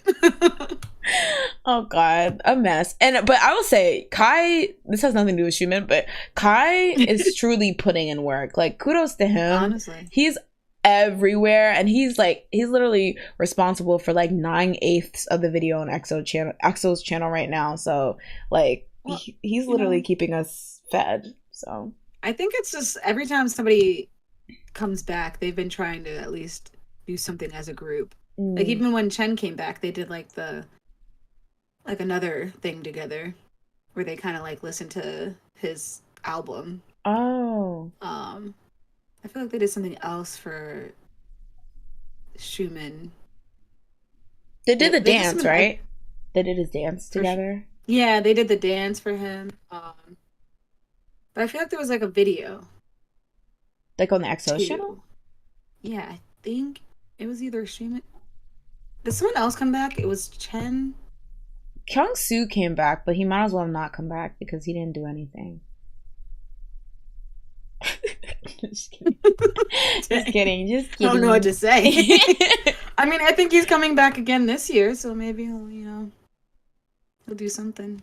Y'all never get old. He'll travel. Because your faves just don't even care no more. I mean, some of them got 3 kids. Chen, which is a good thing. I didn't say that as a shady thing. It's a good thing. I don't even know what I'm saying anymore. But yeah, any other updates on our boy? No. Okay, well, Hopefully he does something next week. Yeah, I was gonna say, I think thanks to Kai, and honestly, technically Kyungsecond is doing something. I'm just not watching it, but thanks to Kai, he's truly fake stan. I know, right? He's truly keeping these boys unemployed. Or he's keeping them employed. So. Unemployed. he's blocking all their jobs. employment, a la SMTVQ. So yes, that was the Xiuminute. Next up, we have the Kyungsecond and y'all. I literally wasted my whole day today making this, so please applaud. Boo! Boo! Boo! Why is he at movement? Xiumin's is just like him sitting there. You know what? I'm leaving. Get this out of here. How long is it? How long is this thing? Get that out of here. I'm gonna go to your computer. I'm gonna hack the mainframe and I'm gonna delete that. I was like, dang, I should probably make one for Xiumin too. But that took so you should have done that first. Xiuminute has been here for how long? Okay, but the Xiuminute has We're on our intro. 50th anniversary of having the Xiuminute, and then you're saying that he doesn't deserve an upgrade? Wow. Okay, but for the longest time, Xiumin has actually had an intro, and I was just like, okay, the crusty Kyungsecond. I would change the person every 2 nanoseconds. Upgrade it completely. That's true, guys. I'm bad at time management is the problem here, I think. That is because I was like, okay, I'm gonna knock both of these out compared to that egghead. I'm sorry. I thought he you looked just cute. dragged Xiumin the whole entire time. I used that picture because I thought he looked charming. I love a buzz I'm still cut. confused on how it got there. I don't know. You put it there. I didn't even get it's not even on the document. Okay, to be fair. There. Where did that come from? Were you just let's put egghead? I love buzz cuts. Buzz cuts are sexy. I thought you kept calling him an egghead the whole time he had this haircut. Because his head did look like an egg until it grew a little bit. So I just call it like I sees it, unfortunately. You know, I don't like to mince my words. Anyway, thanks to Jasmine for reminding me that they did that thing because I would have forgotten. But yeah, Kyungsoo was also there as much as he wanted us to think he wasn't during the 2 videos that they released. I think he did better in the second video. That's fair. During the reaction of the music video, he literally was just no reaction, nothing. He was just like, and then they asked him something and he was like, yeah, it was good. Look at his face. That's literally how he looked the whole time. He was just like, yeah, Oh, I mean, God. he danced. I said... And then he didn't. Kai, you need to just get his understudy because he's not performing. He is not giving any. He was giving nothing. It was really not. He was quiet. Literally, you're right. They did not. No, because Chen at least like had something to say, and then he kept quiet because I think he knew that his, you know, he has the kids. He got to pay for college fund and stuff like that. So he was like, I got to collect this coin from Kai, or the kids aren't going to get to go to college. So he really was putting in work, like he had, you know, rent due, as the kids say. Yeah. Kyungsoo, I think it's his bachelor lifestyle. He was like, I don't have to be here. I don't care about this. So, and I thought because it was Kai, he would at least show out. But he was literally giving freaking brick wall. I was like, get him out of here. Get him out. I don't want to see his face again. It was a mess. In that picture, it looks like Kai's about to, like a teacher, and he's about to ask a question, and like Dio's just like, oh no, I didn't study last night. You know, like, please don't call me. Truly a mess. Not me. I honestly, like when they were like, what did you think? He's like, huh? Like, I was like, wait, you played it? Oh, we watched something? Yes. Okay. You danced so well because you usually dance, right? No, he was giving the most big ass. I was like, get him out of here. It was a mess. But yeah, so he was just looking like he wanted to die. Oops. Oh, I thought I had another picture. Let me go back to the other one then. Jimin. Yeah. So okay. I'm going to delete this picture from the internet and from your computer. I don't know how, but I will. So yeah, other than that, as I said, he currently his I was about to say podcast. His podcast with Zico is currently airing on SBS Inkigayo. They showed at the beginning of SBS Inkigayo. I have not watched it yet. Listen, Kyungsecond, don't come for me. All right, this was a busy week and I was tired. And that variety show is 80 minutes long. Okay, so I'm probably gonna just stockpile the episodes. But yeah, he's currently employed. You know, providing for us, as you know, could probably tell. Yeah, so, and Xiumin's bald here. So how dare you? Yes. He's trying to like give looks. Exactly. I love how Mama is posed up. So, you know, that's like the thinker, whatever that statue is. Not him being an Instagram model. Okay. Where's your Fashion Nova sponsorship? All right. So moving on. So next, I was like, this is a K-pop podcast. We need to talk about music more. So we're going to just do like a little blitz of all the, oops. Oh, no. Well, that looked like a blitz. Oh, wait. Different words on top of each other. Maybe that wasn't next. No, this one is next. Sorry, y'all. Okay, well, the cat's out of the bag. Oh my god, do I? Oh. Well, I guess it gets no. What the heck? Okay. Wow. I guess I don't have it. A mess. Actually, wait. Why am I acting like I can't edit this on the fly? Let's edit the Kyungsecond to say something else. All right. So we just wanted to talk about real quick some of the upcoming comeback news that's been circulating.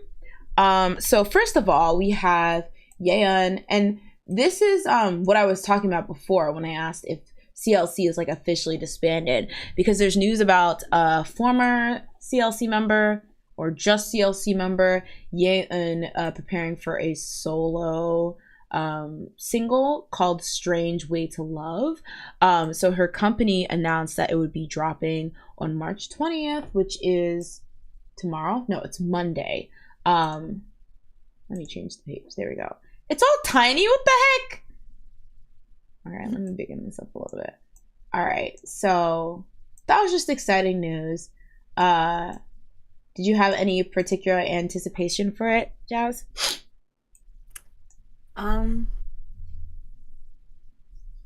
She's a singer, right? Yeah. Okay. I'm sorry, I don't remember everybody in CLC. Even though I love CLC, I'm like, I don't think I really knew the members of the group. Actually, no, she might be a rapper.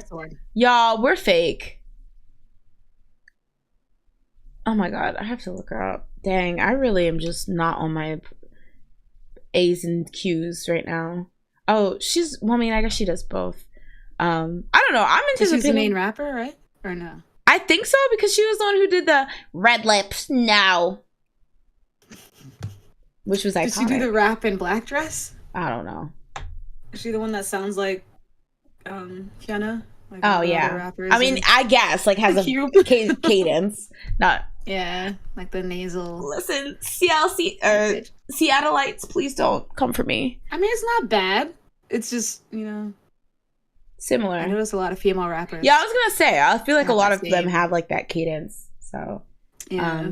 But she's making a comeback. And then, y'all, the one and only podcast Duatas are finally blessing us with a full-length album. That's right, y'all. Starship has, what the hell? You heard that, Starship? She's coming for you. Sponsor me. True Feelings came out. What? Oh my god, I really don't even know why I said that. Starship. Holy crap. Oh my gosh. It came out so smoothly too, like you meant it. Maybe I'm just angry. I'm always angry. That's my secret. So yes, the podcast starters are about to eat No Crumbs Left with a comeback. Their first full-length album that's dropping on April 10th, so next month. Aespa, retire. New Jeans, retire. Like, wow. Why are y'all still active? Like, such a hater. Such a hater. People are gonna be like, Auntie, why are you hating on these children? Because but no, I kid. We like to have fun on here. But yeah, I'm really, really excited for their full length album.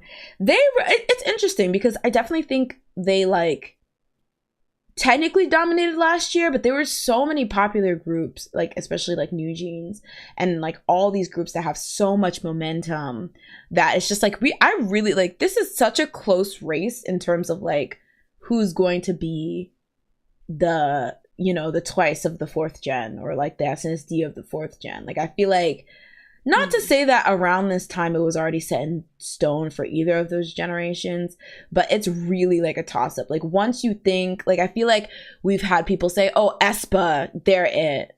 And then IVE comes, they're like, no, IVE's it. And then now New Jeans is killing the way. And then now it's New Jeans. And then I remember when StayC was killing it with ASAP, people were like, it's going to be StayC. So I have not seen it like genuinely change hands this much for like a really long time. So it's very interesting.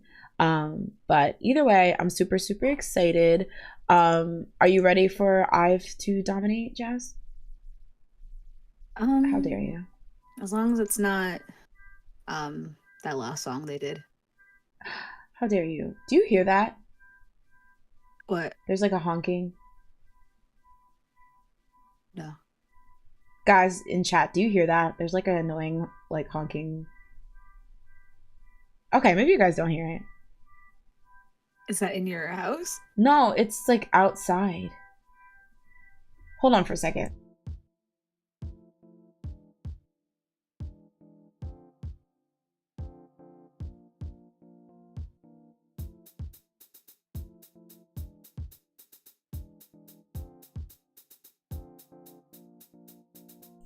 Okay, that was random. Okay, I don't think you can hear it though because the window Okay, I had the window open because it gets really hot in my room when I have my computer on. Anyway, yeah, so all the other groups disband. I don't know why y'all bother anymore. I don't even know why y'all bother anymore. I win, you lose. You know the Nicki line? No. By the way, I'm just kidding. I love all girl groups, y'all. Don't come for me. She's lying. She's plotting New Jeans' downfall as we speak. I really just love that everyone's just so popular and being so successful. I actually love that so much. Next up, we have another group that has been the talk of the town. Triple S. Jazz, did you want to talk about this comeback news with the girls? I know nothing about this. I'm not as familiar with this group. The subunit. It's with it's 4 members, as I think they're the ones pictured. Yeah, Soyeon. Sumin, Taeyeon, and Jiwoo. Yeah, and it's gonna be called Crystal Eyes, and I'm assuming the KR in Crystal, it's KR, KRYSTAL instead of C. And the KR is in parentheses, so I'm assuming it's because it's they're the Korean members or something, or it's gonna just be Korean members. But I don't know much about it. I don't think they released much besides that they're coming back in what is it, April? I think May. It's first week of May, right? Yeah. So wait, again, this is me showing that I'm not very well knowledgeable in this Triple S group, but it's a multicultural group. Yeah, I think it's they have Japanese members. Ah, interesting. I'm also not 100% sure about how the group is. I just remember them having dorms in apparently there's a Japanese dorm, there was a Korean dorm, but the Japanese dorm was in Japan, so some of them would stay in Japan or something. I don't know. I'm not 100% sure. That's interesting. How it works. So were they just formed by Modhaus, or was there a variety show type? Because I remember there should be something about voting. Yeah, I was gonna say I also don't know what the voting is. I don't know. I don't know if it's a show. I haven't seen a show. Yeah, I was gonna say that's what was really confusing. I think maybe it was some type of vote goes on with who their what their title track's gonna be, but I haven't looked into that. Because I know that's how Rising got chose for the Triple S title track, the last one. That's so random, but I mean, I guess that could be. I mean, Andy's saying, is Triple S the NFT group? I could be wrong. I didn't know there was an NFT group. What does that mean? Oh gosh, I don't even. I'm scared. NFT Triple NFT S really is. Ooh, wait. Correlate. K-pop girl group Triple S dances to tune fans vote via NFT inspired governance. What does that even mean? What? As the girls say, none of those words are in the Bible. NFT governance. Why say it that? that? I thought NFT was a form of payment or whatever, or I don't even know. I don't. How is it governing anything? It's probably the blockchain, the ledger. You know what? There you go. And the Discord mod. That was the word I was missing. Ledger. Yeah. That I fixed it. Because non-fungible. So. Yeah. Oh my gosh. Non-unfungible. Anyway. So it says here, I'm reading this from blockworks.co. K-pop girl group Triple S dances to the tune.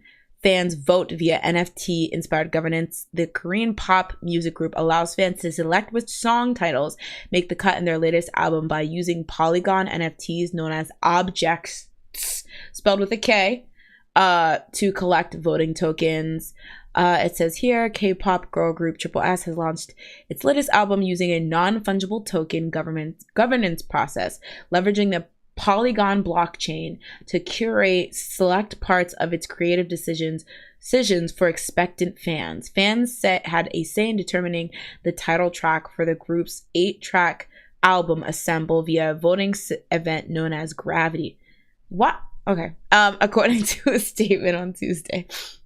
During the event, which takes place on the group's official Cosmic Cosmo, the Origin app, fans were able to vote using Como, a type of currency obtained through exclusive NFT photo cards known as objects. Those are then stored on Polylabs, hashed in near protocol-backed RAM. I don't know what I'm saying. Okay, what this sounds like to me is just like a overly complicated like way of doing like you know how like in games you buy money to buy things in the game, like Primo Gems. That's what it feels like they're doing. Oh, but for some reason they're using NFTs. Maybe because to get themselves money, right? Because if people buy into the NFTs, because the blockchain and non-fungible token and the ledger. Oh my gosh. And the objects. The ledger, every time you bring that up, I suddenly remember. Of course, the objects with a K. Okay, let's see. Fans receive 1 Como for every object they obtain. Como, in turn, provides users governance voting rights for future activities of the group, including picking the names of the songs that end up first on the list of future albums. From December 1st to 8th, 2022, fans use the Cosmo app to vote between 2 songs each day. Tournament format, song Beam emerged as the winner in the final round, making it the lead track of Assemble. Throughout the voting period, roughly 57,340 Como governance tokens were cast. Yeah, it just seems like the regular voting thing, except they decided to use whatever this Como thing is. It's really kind of weird. But honestly, that idea of like fans having say in how things go down is actually really cool, because it makes me think of like if there was ever like a B-side that you just thought was really, really good and you wished like the group would have promoted it, or there was like a music video for it or something, like when fans make like fan-made music videos and stuff. So being able to be like, nah, this is the one y'all should go with could be actually really cool. Yeah. Just get rid of the NFTs and the stuff. And the Cosmo and the Wanda. Yeah. Like, what are you talking about? And the Como. And the Mr. Crocker. Andy says, what in the Kwang? Yeah. Kwang wishes it could be that complicated. That's what they were trying to be. Xiuminute wishes he could melt our brains like that paragraph did. And he also says, objects, gravity, Como, polylabs. They said, what is the most difficult words? Just weird words we could come up with. All right, so I guess you're right. They are the NFT group. Did not know that. So I wonder how that will work with the fact that people hate NFTs, but this group just seems to be getting popular. Like, I wonder if people will start protesting against that. I wonder if they even know. Yeah, I was gonna say, this group's so confusing that it's like NFTs was the last thing that I was thinking that they would be. So true. This just adds to the confusion. Yeah, I don't know. I'm gonna keep an eye out. I will admit that the Rising song, I listened to it when you had mentioned it to me. Mm-hmm.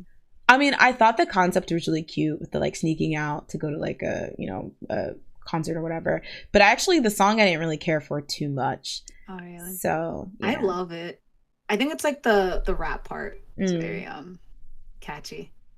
It's not. I like the other song that they had, the Triple S. I mean, not the Triple S. The Triple A group. I like their song more, but I did like Rising. I don't think I heard that one. It's very 90s. I gotta check that one out. All right. So for our last piece of comeback news, Jasmine will be happy to know that Aespa, where you at? They're finally making a comeback after what a weird trajectory. Like, it was like they were literally after Next Level like hit big. They were literally everywhere, and then followed up by what is it called? Oh my god.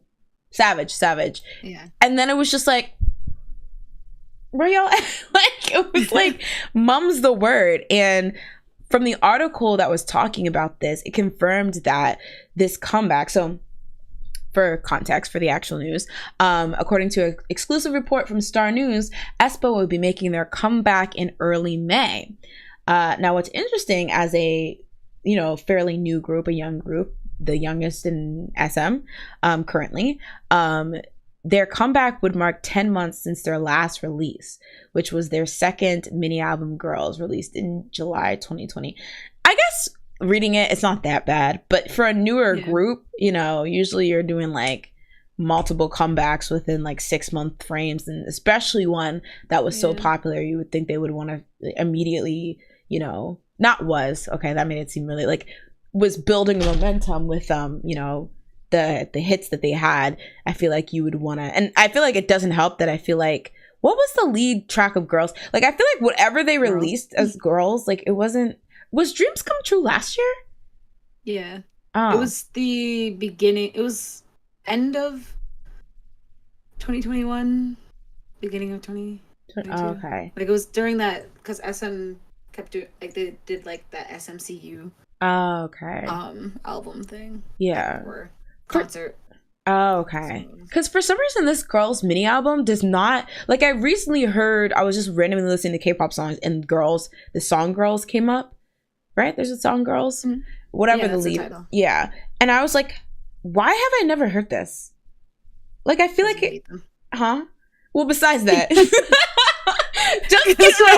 Why haven't you heard it? No, I feel like you probably haven't heard their other song that was much better than Girls. What was it? The one where they were like, it was Illusion? it was like, oh, that didn't have a music video though.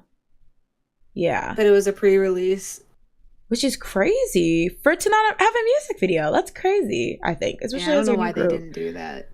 But I was like, this is like the first time I've heard this song, which should be impossible for a group that's so, and I'm not saying that like you have to go through me, but it's just like, somebody that group this just didn't want to listen to no, I swear, I was like, how do I not listen? Like, how did I not know this came out? How did I not, like, it was very strange to me, but I think it's very just weird how they have been MIA. But also in the report, it did mention that the group was actually supposed to make their comeback back on February 20th, but it was delayed due to the management dispute between SM Entertainment, Kakao, and HYBE, which we have talked about in detail on previous episodes of our show.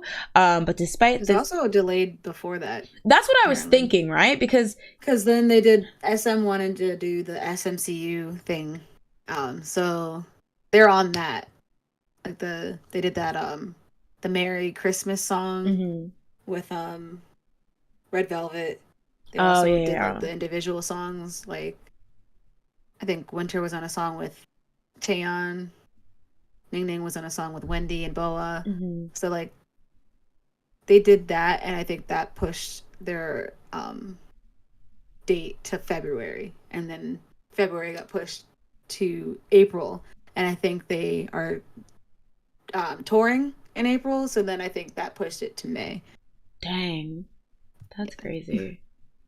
Yeah, because I was like, even a February 20, that would have still been significantly long after, Girls.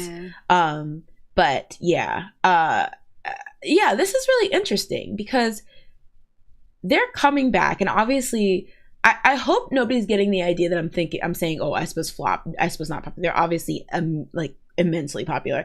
I like hear about Karina every 2 nanoseconds. Like, it's like, I'm not saying that. I'm just saying it's kind of interesting to think last time they had the big hit with Dream Come True and with Savage and stuff like that, everyone was gearing up to give them the crown, like the 4th gen crown or whatever. And in that time, obviously they had the girls come back, even though I'm just living under a rock, so I wasn't I'm not, I swear. I've arrived to Providence. Within like the last 6 months, you had New Jeans run. So it's really like the game has really changed since their last comeback, which I think is so interesting because I think it's such a testament to the fact that we have so many people putting out so much good music and concepts. I would even say XG. Like, I feel like, I don't know how they're doing like in Korea, but I know internationally people love the heck out of them. So it's just like there's so many people coming with like everything they got that it really is creating such a healthy competition, I think. And I think it's really cool because I think it's one of those things where like by the time the end of the year like rolls around, I don't know who's going to win Girl Group of the Year. I don't know, like, you know, and that's awesome in my opinion. The fact that it's not just going to be handed over to like whoever is the most popular or like whoever has the biggest fan base or whatever, or whoever we expect. Like it literally everyone's coming out with heat. So if you want to keep up, that's why I keep telling YG, you know, when we do our brunch, do our brunch at Panera. I'm like, girl, you better drop Baby Monster before people don't care no more. Like, I already don't. I'm gonna give them a chance. These all the freaking cliffhanger things. The whole entire last evaluation thing is stupid. Him being like, not all 7 are gonna debut. Yeah. I'm like, why would I do that when I just announced everybody is like a 7-member group? Wait. Like, why would that make any sense? Did we talk about that on here yet? About Baby Monster? Yeah. Because I feel like we, like, literally the last time we talked about it was, like, so long because ago. we're over it. I'm not trying to talk about them. I'm done. I'm sorry, not Danny being like, hold up, Panera does brunch. Listen. Anything's brunch if you will it enough, okay? Now, it's not like bottomless mimosas, but they have some good food. I love that Greek, what is it, a green Greek goddess salad or whatever, Cobb salad. I think they have a Mexican one I like. Yeah, they have really good salads, although they're like insanely priced. All their food is insanely priced. Yeah. They have a sandwich that's like $15. It's insane. But with Baby Monster, I'm just like, okay, we didn't talk about how like apparently the girls that they've been showing in those like teasers for the last 45 years, they won't all make it to the end, and apparently there's going to be one last evaluation where is it that we get to vote or he kicks somebody out? I'm trying not to like look into it anymore. As soon as I read the article that it was just like not everybody's gonna debut apparently, I was just like, and this is where I drop off. Why did you think that people wanted that? Unless you're just gonna debut everybody and you're just speaking out of your butt. Yeah. Especially because like it's just one video, right, that they're showing us. Like it's not a show, is it? No, it was like you watched the second episode, right? You sent me this. Oh, yeah. So that's it? No, I don't know. I think that was only one group. So the first episode, I watched it thinking, oh, they're going to do their performance. But it just followed one group, and I think it was 3 of them, practicing to sing Rose's song, Gone, or something. Mm-hmm. And then at the end, they're like, and tune in next week to watch this performance. So then I was like, and this is where I drop off. I just can't watch this anymore. YG, wake And then up! They showed it on the episode that you showed me. Like the performance was on that, and I don't know what they did for the rest of the people. I don't know if I think another group's gonna do a different song. We're done. It's boring. Honestly, yeah. Now don't get me wrong, because these videos are still getting like literally millions and millions of views, so like people are interested. They're like, is this it's like a train wreck, you know? You just watch it. Yeah, but it feels so dated. Like it's just like, and don't get me wrong, because people are going literally ape shit over Boys Planet 99999.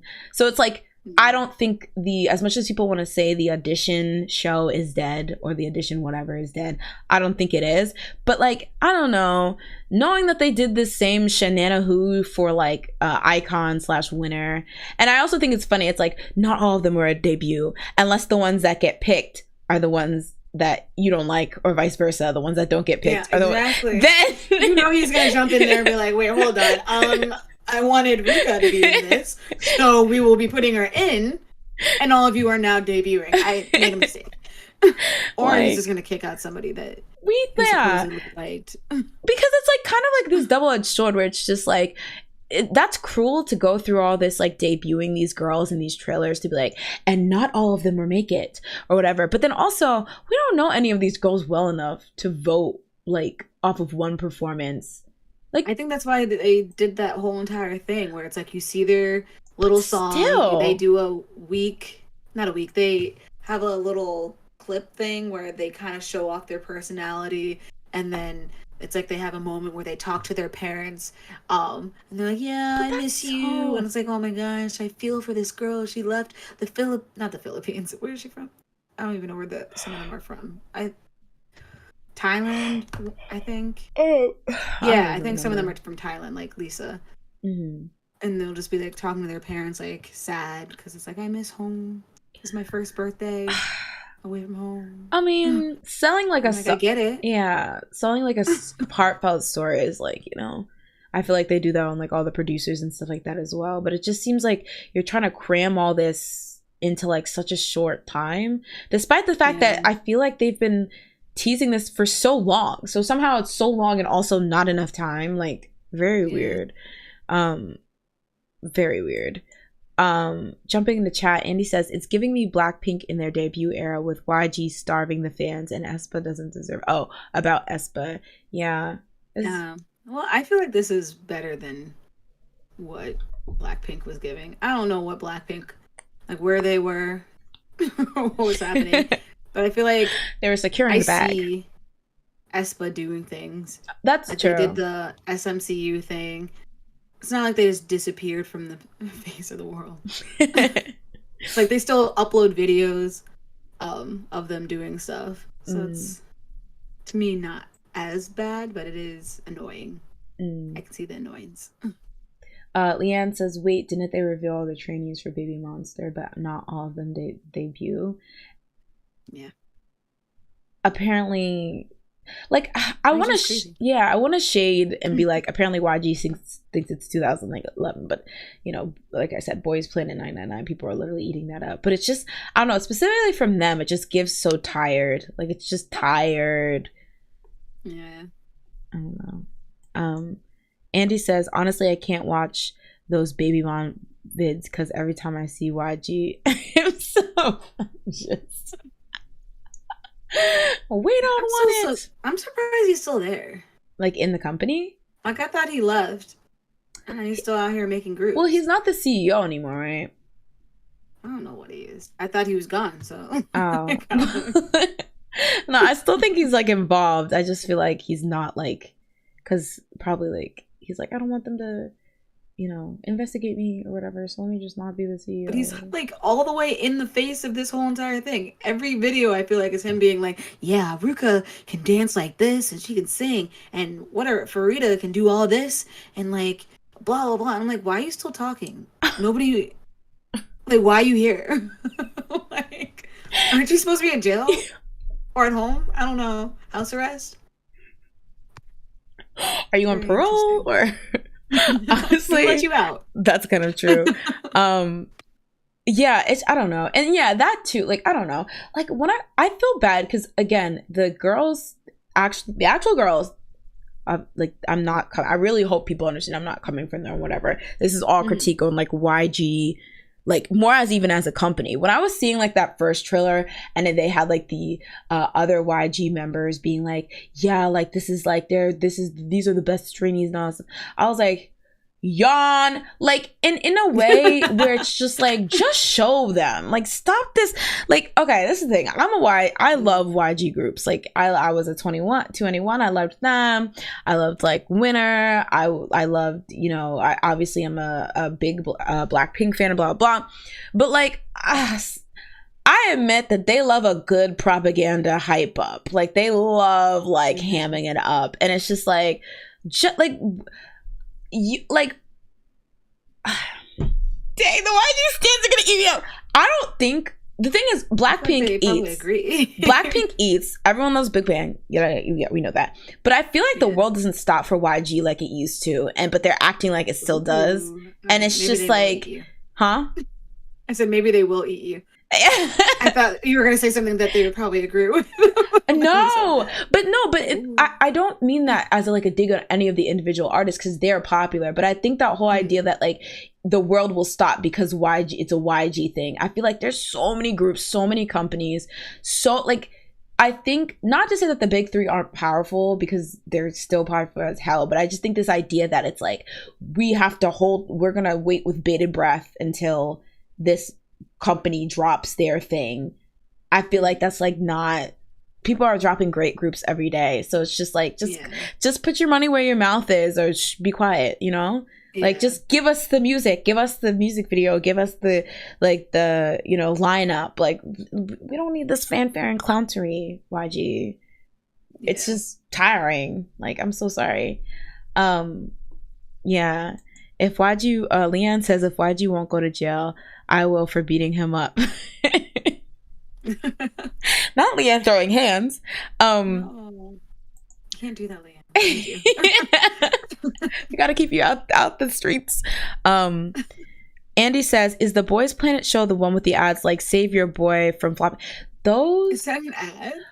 I don't know. Like people are like literally promoting these people. They're like, if this person gets cut, y'all are flops, or like, how dare you let this person? Like, I mean, Can I vote? I don't even know. I was like, I mean, I be seeing the posts. People are so good at promo though. But I tell you, I've never purposely searched up Boys Planet, but yeah, I see the TikToks all the time. So people I are haven't definitely seen them in a while. Yeah. So I haven't seen any like performances. I have to like look it up myself on YouTube. I mean, for me, it's not even the performances that they're promoting. They're just like, look at him dancing to Call Me Mother by RuPaul. Like, it's like what they want you to see. They're like, who cares about the performance? Look at this thing that I found that's not actually on the show. Like, it's really funny. Andy said, it's the whole YG elitism thing that everyone is tired of too much. I think that's it. Like, yeah, it's like we're not gonna just wait around, like, because the thing is, even if whoever debuts from YG, like Babymon or whoever, like even if they're really really good or whatever, it's like, okay, but you're not the only one that has idols that can sing well or that can rap well or that can make a great song or that, like, it's no, show me the music. Yeah, exactly. Like I don't know what to tell. I don't know, it's just so like over the top, and I do love theatrics, don't get me wrong, but it's just so funny to juxtaposition this debut process with this very intricate releasing schedule of all the members, with that freaking Marvel movie cinematic universe trailer where they were hyping up the members, with this evaluation where we're supposed to vote who gets to stay in this group, or I don't even know. I'll be honest, I don't know if we're voting or he's voting or whatever, but you're like making a big deal that somebody's going to get cut and we barely know these people, you know? So it's very weird, versus like a New Jeans who are just like, here y'all go, bye. Mini Jin was like, y'all want some music? All right, here you go. Like, it's very funny to see like the, and don't get me wrong, because it's like Blackpink is huge, and they also played these shenanigans with Blackpink as well, like with the just like, you know, taking forever to release music, like yada yada yada, like it being very glitzy and glammy and like, you know, smoking Mary and stuff like that.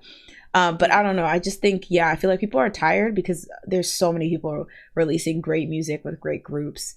We're not gonna wait for one company with bated breath because there's so, not to say that people want, like, I'm not gonna open, like, even if it takes Babymon or whoever's coming out of YG, I'm gonna check out everything because I'm just somebody who wants to give something a try. But this whole thing is like, wait till YG's group comes out or whatever. It's like, or we could just listen to IVE, Aespa, New Jeans, StayC, G, like Idol, like, you know, there's too many people now.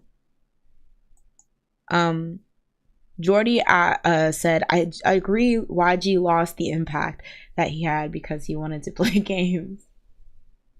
True. Yeah. All right. So let's move on to the next topic. Did you have any other comments you wanted to say on Aespa's comeback news? They're also doing, they're going to feature on Apple TV's upcoming movie Tetris, and they're going to have a song called Hold On Tight.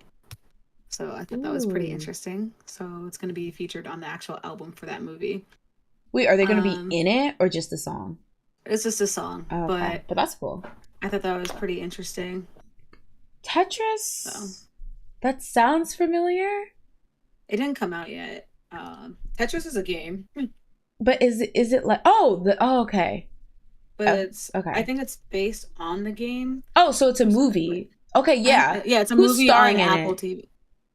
That's what I was trying to look up because it's Taron Egerton. Oh, okay, yeah. Okay, I've heard of that. I was gonna say because I remember for some reason like a picture, like a movie poster, I'm like seeing it in my head, but I was like, oh, okay.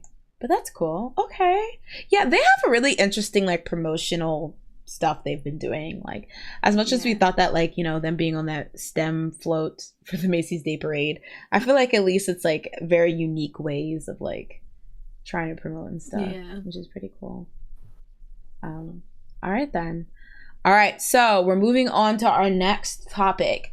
This is a new segment that I like to call Chart Watch, which is just talking about the charts. Honestly, these are just this honestly probably would have been regular topics any other day, but I thought they were like really interesting. So this is specifically us looking at the charts and seeing what people are saying about what's going on in the charts. So first up, Twice not doing well. Da da da da da. So as we know, the Queen's Nation's girl group, Universe's girl group, Galaxy's girl group, if you will, came back with their new album and single "Set Me Free" and "Ready to Be."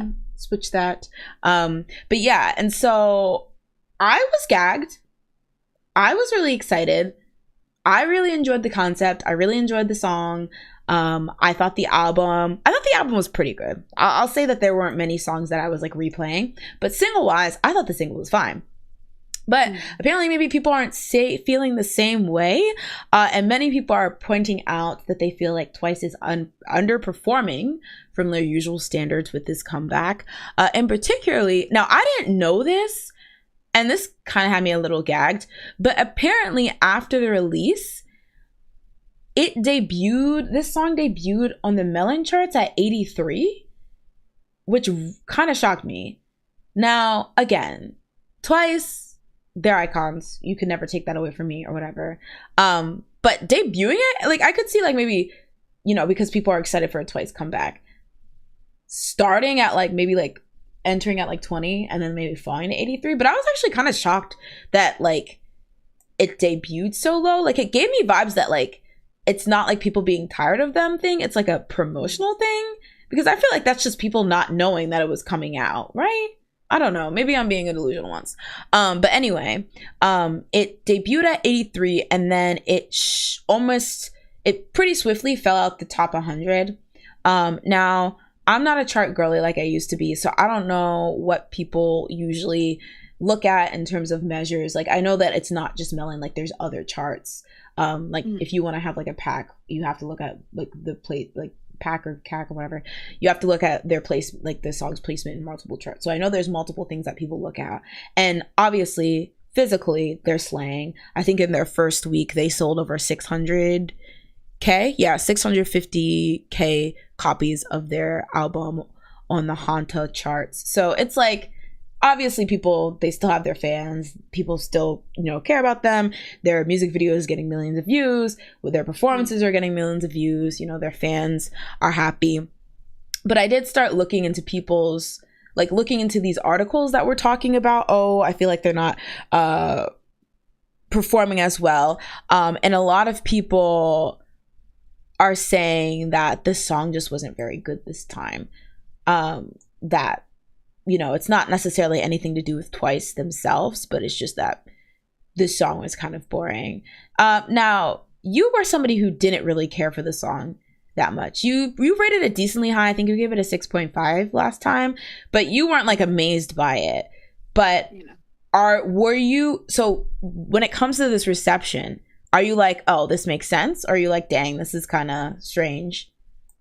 I didn't think it wouldn't be in the top 100. Like anymore. Wait, sorry, what was that? My ear thingies fell out. Like I would think that it would be higher than what it started off as, since it's Twice. Because I didn't think it was that bad. I feel like it was just, it was all right. But I think that for there are other Twice songs that I've thought that about, but they did better than this. So I don't know. Yeah, it's weird. I remember you mentioning that you felt like they waited pretty long between coming out with Moonlight Sunrise as a pre-release, and that do you think that might have something to do with it, where people were like, oh, we thought Moonlight Sunrise was the comeback, so what's this? Honestly, I wouldn't put it past them, because NMIX, I thought that Young Dumb Stupid song was the song. Me too. But now I'm realizing, oh no, there's another one coming out. So I don't know. At least this one's just like a week apart. Because I think that song's coming out like Monday or something. But yeah, it took like 2 months, I feel like, for them to release this, compared to when what was the other song? Moonlight Sunrise came out. Yeah. So it could be like that. I don't know. But they just forgot. I mean, I feel like, I mean, don't get me wrong, both of these songs are doing really, really well. But like for me, I thought that was reasonable because I was like, well, if the pre-release hits, you want to give it time to cook, you know? Because I think like the fact that, you know, for just using as an example, New Jeans has like these two very popular songs in Ditto and OMG is great. But I feel like it's almost like, I don't want to say like a waste, but like it kind of reminds me of how like TT was a huge hit, but sometimes it's a bit overshadowed by the fact that Cheer Up was right before it and it was so huge. Like I feel like if TT had like its own, like, I mean they released like Cheer Up in like the summer and then TT in like October or whatever, but like, you know, Cheer Up was so huge by the time they released TT, and I feel like TT didn't really like win a lot of awards because it was released at like such an like awkward time in terms of like their trajectory or whatever. So I feel like sometimes you know, it's good just in case the song might like, you know, do its thing, so you get it, like give it time to be its own thing or whatever. But yeah, now that you brought that up, maybe that was kind of like a weird way. But I don't know, is that usually the case that somebody release a pre-release and then only like a week later release the actual release? I don't know. To me, pre-releases seem so new to me. So I don't know how like people usually do pre-releases. Because now, like, to me, it just confuses me. I'm like, Me too. I thought this was the song, but now you're telling me, no, it's not. There's another one coming. I don't know. Well, I mean, as like, I don't know, it's very weird because like as somebody who just doesn't think this should matter, like it's just like, I mean, on one hand it's like, oh yeah, you know, like people don't like the song, and I think that's honestly good that people don't feel obligated to stream a song they don't like, you know, like it's not like, well, Twice, so we have to like it or whatever. Like I think that's actually really chill that like people are just like, yeah, I mean, it's not that great or whatever. I mean, I like it, like I said. But at the same time, I feel like it's just very weird to see people being like, they're over, they're past their prime. Because it's just like, well, yeah, everyone's like, it's insane. Honestly, I sometimes feel really bad for groups who have huge hits off the bat. Because it's like, so what? Every single song just has to be a mega hit from here on out? Like, that's so, like, nerve-wracking. Like, that's... And like, you know, that's one of the reasons why, like, you know, despite their like all their success, I kind of feel like antsy about like New Jeans like being so big, because I feel like that's like the first thing people are gonna do. Like, oh, the next time if it's not as a huge of a hit, they're gonna be like, you guys are over. That's when like, you know, people who are secretly hating from the sidelines. So I mean, it just like makes sense. I mean, they're a girl group that's like almost 10 years into their whatever. It's never going to be like, nobody's going to be an it person forever, right? Like, and it's really funny because in some of the like articles and like forum posts that I was reading about this, a lot of, you know, people are coming out the woodworks and they're like, well, one says the tables have turned. This is how you were acting towards Girls' Generation when Twice was like the new thing, and now the same thing's happening to Twice. And I'm like, y'all have been waiting 46 years. Okay, yes, we have. What about it? Perched in the Asian junkie discus to be saying this, girl. Happened. But they're honestly, we were right. It's so funny because there were some stank ass onces. Like there were some stink ass so-ons. So, you know, I hope y'all are happy with each other, just duking out. But I feel like, you always hear that with like groups, like, for example, people who get annoyed with ARMY being like, BTS is the end all be all. They're always like, you just wait, like one day their group. And it's like, people say that as a threat or whatever, or like as like, you know, be careful what you do or whatever. But honestly, that's just like the circle of life. Like, no one's going to be on top forever. Like, that's insane. And I always think about how like, you know, like Suzy and Yuna fans used to always duke it out and blah blah blah and like whatever, and now like people don't talk about them with as much frequency anymore and stuff like that, and how maybe you could use it as a slay. But I also think like that's just what being established is, right? Like, you don't get the perk of always being on the tip of somebody's tongue, but you do get the perk of being established, being known for something, being, you know, having your fan base, et cetera, which I feel like is a great trade-off, because nobody wants to have to do like 5 comebacks a year to be relevant for the rest of their life. Like, that's crazy. Like, even the way we were complaining about EXO before, like, it's like, y'all don't do nothing. Like, but at the same time, it's like, yeah, because they worked their butt off when they were like early 20s, teens to now, building a loyal fan base so they can kind of relax later on. So, I mean, that's just all to say, like, the weird ass onces that are like, it's just not like blah blah, like try like freaking out about this, stop. But also the weird ass people that are just like, well, throw them in the bin. That's also very weird. Like, it's I don't know. It's just weird energy. I don't know. What do you think? Have you? What I guess. What is your? What? Let's for example, when like, I don't know. This is gonna sound so like inflammatory, but like, how were you feeling when that kind of shift between EXO being the girls to BTS being the girls? What was your kind of vibe there? Like, it used to be EXO winning the album of the year back to back to back, and then that kind of slowly changed guard. Like, how did you receive people talking about it? Whether it was the people who are just maybe fans that were coping versus maybe fans from other groups that were a bit more vicious. And how did you care? I feel like EXO like kind of slowed down when BTS started winning anyway. So it wasn't that bad. I can't remember. Like, I feel like, to be honest, it feels like they kind of just stopped doing stuff. They're like, well, girl, we tried. Bye. I went to the army. I was like, I don't know. Trying to think. I didn't like when people were just like dragging EXO, obviously. Being like, oh, your face suck. Like, oh, who's laughing now and all that. So not everybody hated BTS. Relax. And now you're just dragging EXO just because you feel like you won the battle. It's like, this is a stupid petty battle. Oh God, it is so petty. I feel like that's like a big thing too. It is so petty, I feel like. But yeah. Jumping into chat, Andy says, people just love a downfall narrative, especially when it comes to girl groups. I think it's any group, to be honest. Any group that you don't like. Yeah, that's fair. You're just sitting there waiting for them to just mess up or just have a bad day or something. And you're just like ready to just pounce. That's true.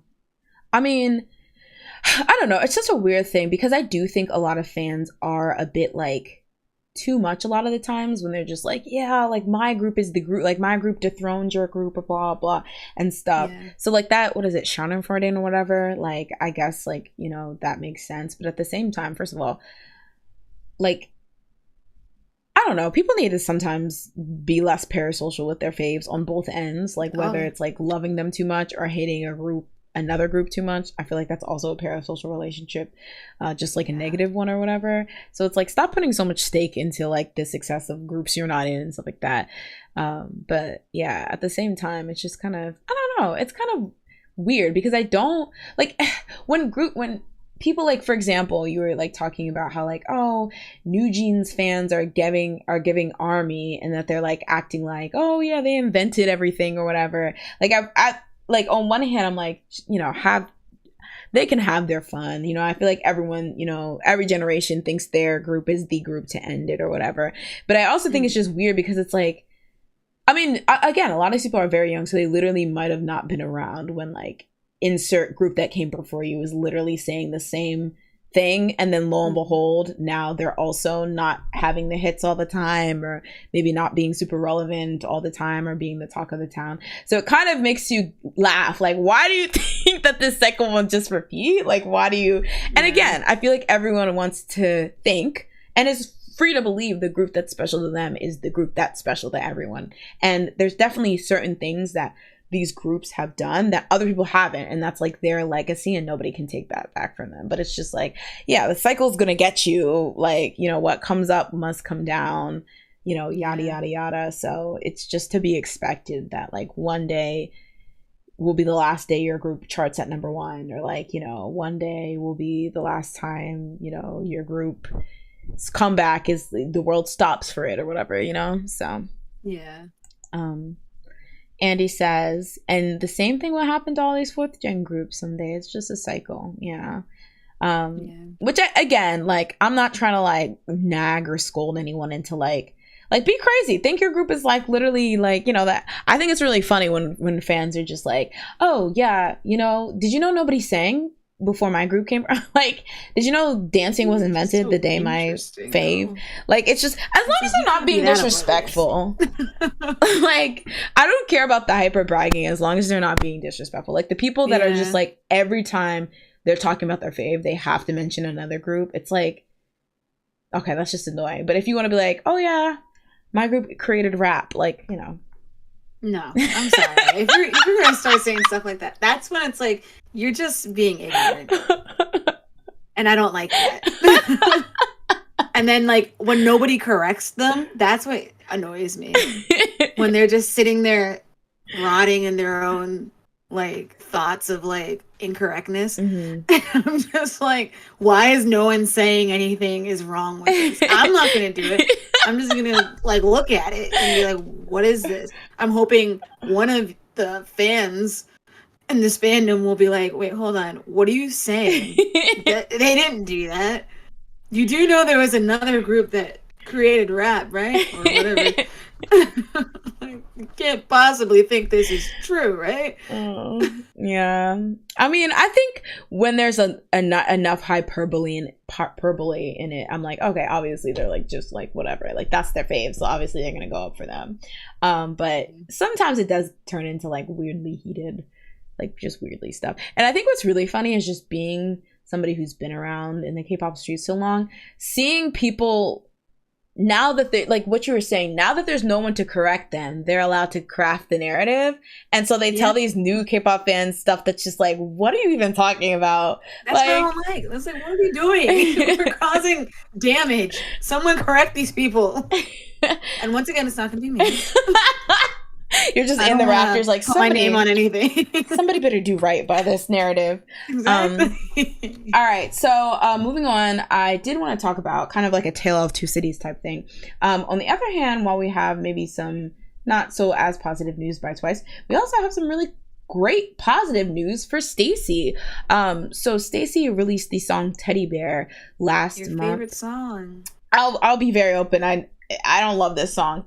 And apparently a lot of international fans didn't like this song. I saw like, so to me, I was like, oh, a sleeper hit. You know, we have like a Cinderella story. Very, very cool. But apparently on like the K side, people always loved this song, like from as soon as it came out. So I'm just kind of Sneakers. Yeah. Oh yeah. Oh my gosh. I still don't get that. Except I think Teddy Bear is 10 times better than Sneakers. Oh, you better kick Itzy to the curb and stand like, for StayC. Sneakers was a whole entire Skechers commercial, and I didn't understand what we were doing. It's so funny because, like, literally, I was like the Itzy songs that did not pop off as much, like Mafia and stuff like that. I would be like, why aren't we funding this? Like, I'd literally be screaming for the top of my lungs. Like, Itzy is like killing it. They have so many catchy songs and tracks, and like nobody was paying any attention. And then the one song that I don't like that much is the one that everyone's like, yes, this is the one. Oh, that's so funny. But yeah, StayC is having a renaissance of sorts. Their song Teddy Bear, which was released last month, has been eating up the charts. So this is basically a chart. I believe this is their Melon charting, right? Does this even so mean? I think the top is like week, and then the thing? side is day. The nonogram. I should have looked at this more. But essentially, it's just basically showing from when the track was released. On the first line is referencing when it was released on the. Are those like the hours? Is that what it is? Let me go see. Let me go double check. Y'all, this is a professional show where we professionalize. Okay. Wait, now let's see. I think it's the week, right? The week at the top. I thought the dates were the week. What is the day? I thought the dates were the. Y'all, let me just look it up. I'm like acting like I don't have the thing right here. Is it not the hour and then that's the number that it was at that hour. Oh, okay. All right. We have a chartologist. I'm just Okay, Jazz. winging it. Okay, I think that is. Yeah, because it's the real-time charts. So yeah, it would be the hourly charts. All right. So yeah, as you can see, it actually did not debut that bad. But then it seemed like by the next day and for like the next couple of days after it was released, it wasn't that high. But you can kind of see it gradually getting higher and higher until, and it's of course cut off here, but let me see if we can get a better look at it. If you look at the bottom this week, it actually hit #1 on the real-time charts. So I think it's always cool to see something climb like that. Because I feel like it shows that people are really liking it for it, and it's not just brand name or brand recognition. People just like it, but like to see that gradual rise of like word of mouth, or people just like, you know, as they promote it and people realize they like it more, rising the charts. But it definitely is giving. And it's funny because I feel like I was just mentioning that like StayC, when they came out with ASAP, everyone was like, these are the girls to change the game. And then I feel like as new groups came out, obviously they were still very, very beloved, but it was like, oh, people were like making space for these new groups and maybe they weren't as talked about. So for them to turn around and have this huge hit so early on in 2023 is really, really cool to see. And I also think it's a big deal because obviously Ditto is like that girl right now. And I feel I'm like so confused. With wait, what? I'm sorry. I was looking at the chart just now and I was like, where's the variety? It seems like it's always the same songs, and then maybe like two new songs will pop in for 2 seconds and then disappear. Like, but it seems like it's always consistently the same thing over a course of weeks. Like the same. Like Ditto's been #1 for like weeks, well, and I'm like, I get girl. it, but it's like I feel like even before that, there was another song that was like #1 for a while. It's like #1 doesn't really change a lot. It's very weird to me. I guess that's true, but I guess it's like one of those things where I feel like the chart, like it's like when something's popular, a lot of people are listening to it. Like I know when I find a song that I really, really like, I'll just listen to it on repeat. Like when I first heard Ditto, I like just listened to that song a bunch of times, and then even like literally in a row. And then even after I was like, okay, let me listen to some other songs, I would put it on playlists distinctively so it would play a lot for me because I was like enjoying the song. But I think in the same vein, that's why like songs run their course, because it's like slowly but surely people cycle them out for new songs or get a bit bored with them as well. So yeah, but I don't know. You said put Ditto in the bin. We're over it, please. I'm like, there's other songs out there. I love Ditto. I'm gonna say that she can stay there all day. Over it at the same time. Like I moved on. Like it comes on, I'll be like, okay, but isn't like. Move on. Put Teddy Bear at #1. I was gonna say, well, it might be the next #1 with the way that this is going, but bring back Twice. Now you all of a sudden being a once for diversity. But yeah, speaking of that though, it kind of ties in very well because this week on Music Bank, Twice actually beat out StayC's Teddy Bear and won.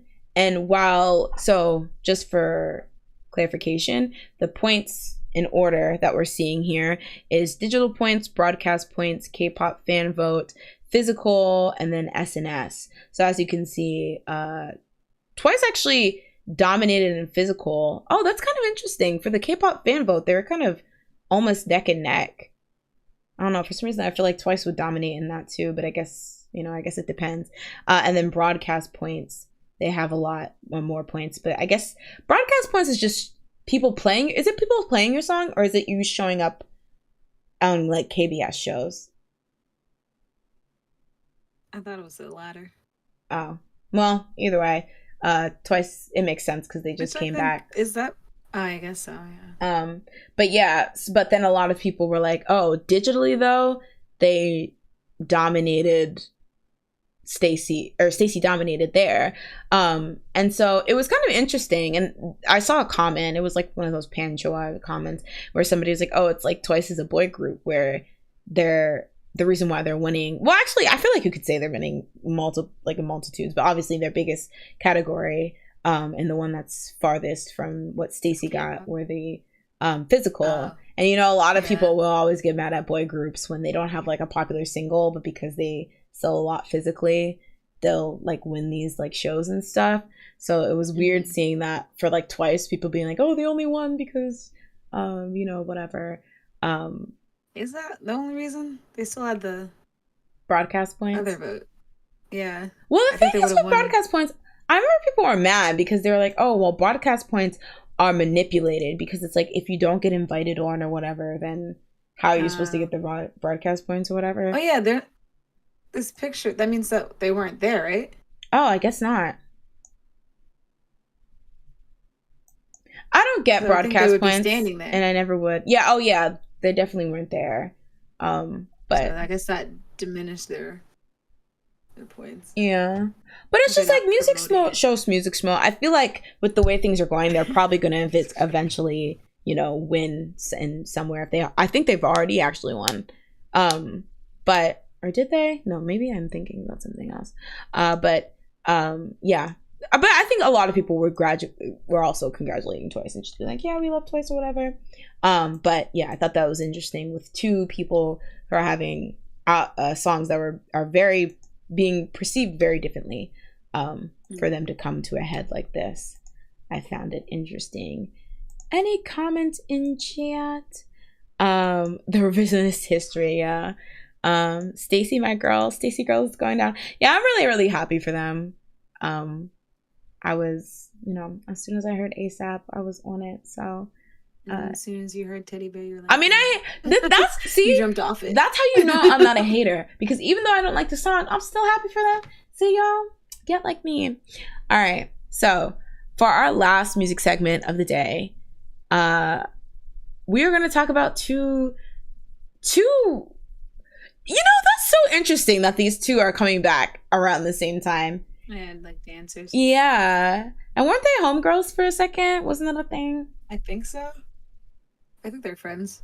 Oh. It's like him, Taemin. Yeah, that was like a little crew. Kai. Kai, Taemin, and Jimin. Him, and then him. Him. And then also him, occasionally. Yeah. All right. So of course, guys, we had to talk about the fact that Jimin made his solo debut with a pre-release, Set Me Free Part 2. Still have not clocked. Actually, no, we know Part 1 is Twice's song.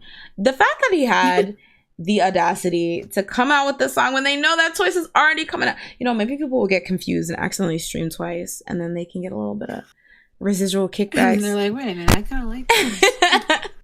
Maybe that's the problem. People are confused. They're streaming the wrong thing. No, but Jimin made his long-awaited solo debut with "Set Me Free." I didn't know what to expect, and I think that's why I was really, really excited for Jimin. And I always call him Jimanse because I truly think he's going to be the BTS Beyonce. Okay, like I don't make the rules. Okay, but yeah, so we finally got to put a sound to what a solo Jimin would sound like. Now, like I mentioned, I believe this is only just the pre-release, and the title track is going to be released with his album next week. But, it being Jimin, this is making a lot of noise. I feel like it already has a Googleplex billion views on YouTube. But that doesn't matter. Who cares what they think? We want to know what Jasmine thinks. No, you go first. We need the resident BTS stan. No, you go first. That's hard on crime. That's hard on the crimes. I don't want to go first. I have a lot to say. It's really hard. First of all, why is he playing with Jungyeon like this? He knew. What? Why is he playing with Jungyeon like this? He knew her group was about to release Set Me Free, and then he plays in her face by releasing Set Me Free Part 2, confusing everyone in the process. Just kidding. If you know, you know. Anyway, ew, I hate that phrase. If you know, you know. But yeah. But I'm excited for them to release their TikTok dancing to each other's songs. I'm waiting on it. They will never see each other. That would break the internet, I think. But anyway. Okay, I will say I did not purposely stay up for the live stream, like, because it premiered. I was just already awake because I have insomnia, y'all. So I randomly see that it's live when I go on YouTube, and I'm like, let me click in. So like I kind of ruined it for myself because I just kind of heard it in the middle and there was a lot going on sonically that kind of took me out. So I was like, ah! So I swiftly like, you know, let it finish and then came back in. But it's not bad. That's the thing. And I think I need to like, because the thing is, I don't know how to describe it, but it's not like, because I listened to it a couple times and the Set Me Free, that is catchy. I'm just very confused with why this like kind of yelly, singing, auto-tuney, like why that was the direction. Again, this is a pre-release, so maybe they wanted to do something a bit different, a bit shocking, a bit like, you know, whatever with it. But like, out of all the things you could do with this, with his voice, why this? Like, I don't know. Like, lyrically, too, I just kind of was like, girl, what's going on? Like, I don't know. Like, it was just, again, this is not a man I know personally. I just, like, was basing off, you know, previous songs songs he said he liked. This kind of, like, confused me. And I don't think it, like, dance-wise, it definitely did show his charm. I even if I don't like the song, I think visually it was still very beautiful with all the dancers and like him dancing and the like. It was very cool. It kind of reminded me of like a 2001 like Janet Jackson music video. So I thought that was really, really cool. But like, yeah, song wise, I just was like, y'all know this song? Like, it was really weird. But I want to know, as the number one BTS Jimin stan, what did you think? So this was a total bop. So when I listened to this, I was like, oh my gosh, this is trash. I hate you. You gagged me. You know what? Good for you. You gagged me. Imagine. I won't say it's trash. It's just not, it's not something I'll ever listen to again. I listened to it 2 times in my life.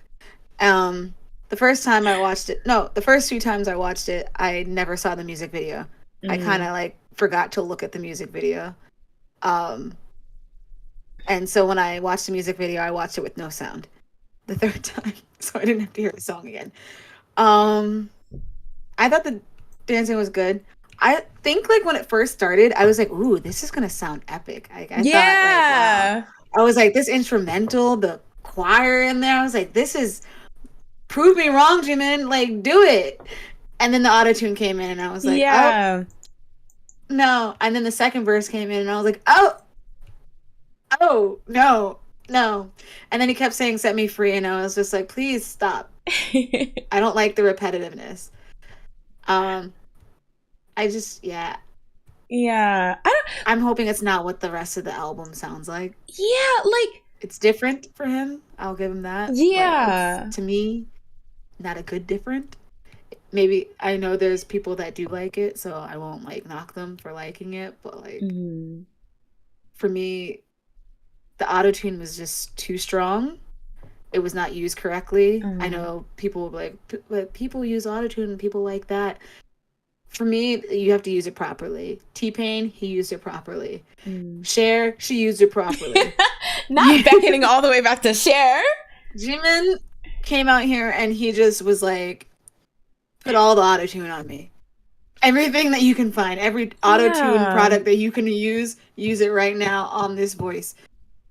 And have it like sound nothing like me. Yeah. I want to sound like a robot. And I think that's kind of like, again, I really did enjoy the dancing in the music video, but I think that maybe is also getting me the song.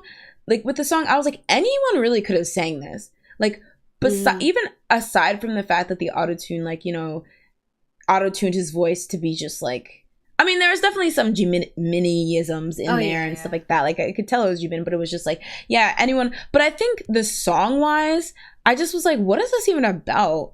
Like, when he was literally like, Hennessy and Night. But, like, the verses, like, I got a good time. Yeah, time to get mine. I wandered into a maze. Hennessy and Night. I never stop. I never stop. I never stop. Fuck all your ops. Y'all, I'm taking ops privileges away from y'all. Y'all talk about ops too much. Using ops. I'm tired. I kept seeing people being like, what ops does he have? And it was like somebody said XG. And I was like, Yes. Rover is his That is ops. a funny joke. Kai is that his is ops. a good joke. Yeah, I was just like, who? Like, it really just sounded like they just got any old song for him to sing, which is, again, like, why are y'all playing? Like, it's, I don't know. I'm confused. This is BTS. Come on. Yeah. Give him something good. Yeah, I just was not feeling it. Like, as like a song, like again, it's not like I'm not being like, and then my ears bled, and then locusts spread for 3 years. Like, it's not in play. I was sick forever. Like, I'm dying right now, guys. I just found out I have only 1 day to live, like, thanks to Jimin's song. How dare you? Like, I'm not that kind of like dramatic type of person, but I was just like, this is just kind of whatever. Leanne says, is it bad that I listened to it today and I already don't remember what it sounds like? Good. Stop. No, is it bad? Stop. That's a good thing. Because, like, honestly, I heard it the first time and was like, get it out. Get it out. I don't need it. Yeah, I swear, Army, this is an Army safe space. I love my boys. I love our boys. You know, I do. Okay. They're great. And, like, while I'm not mad that he didn't do, like, a serendipity, like, lie song. I'm just mad that it's just not a good song. Yeah, it just doesn't have any personality, which I think he's such a personable and charismatic person. And again, it just felt like anyone could have like sang this song. Like, that's the thing. Yeah. Like, with a lot of the J-Hope, I like struggle because I love J-Hope like as a performer and an artist, but I just have not been clicking with his songs. But at the same time, I'm like, but these are his songs. Like, it's very personable. Like, it's very like, okay, I can see J-Hope doing this. I can see like, and this just didn't really feel much. Unfortunately. I feel like it took, like, the auto-tune just took away from, like, all of his individuality. Yeah. And it just made him sound like just like a robot to me. Yeah. Just very Siri singing to me. Yeah. Unfortunately, I have to agree. But, I mean, I think it will be interesting to hear, you know, the title track and then also hear some live performances of this. I think you put here that he's performing on the Tonight Show with Jimmy Fallon next week. He's gonna be there on 2 days? Wait, I didn't see that. How is he gonna be on 2 days? Double performance. Maybe he's gonna perform both songs, one on each night. When does the song come out? The song, I think, drops either on the 24th or the 25th, or the album. So I'm guessing on the 24th, and he's probably going to do... So maybe on the 23rd, he's going to do Set Me Free, and then on the 24th, he's going to do the title track, which I forget what it's called. We did talk about this before, but yeah, that's very interesting. We'll see. That's cool. I hope it's not just a performance and he like does 2 nights of like games or whatever Jimmy got going on over there. Also, it would be very interesting to see him go by himself as opposed to like with the other members.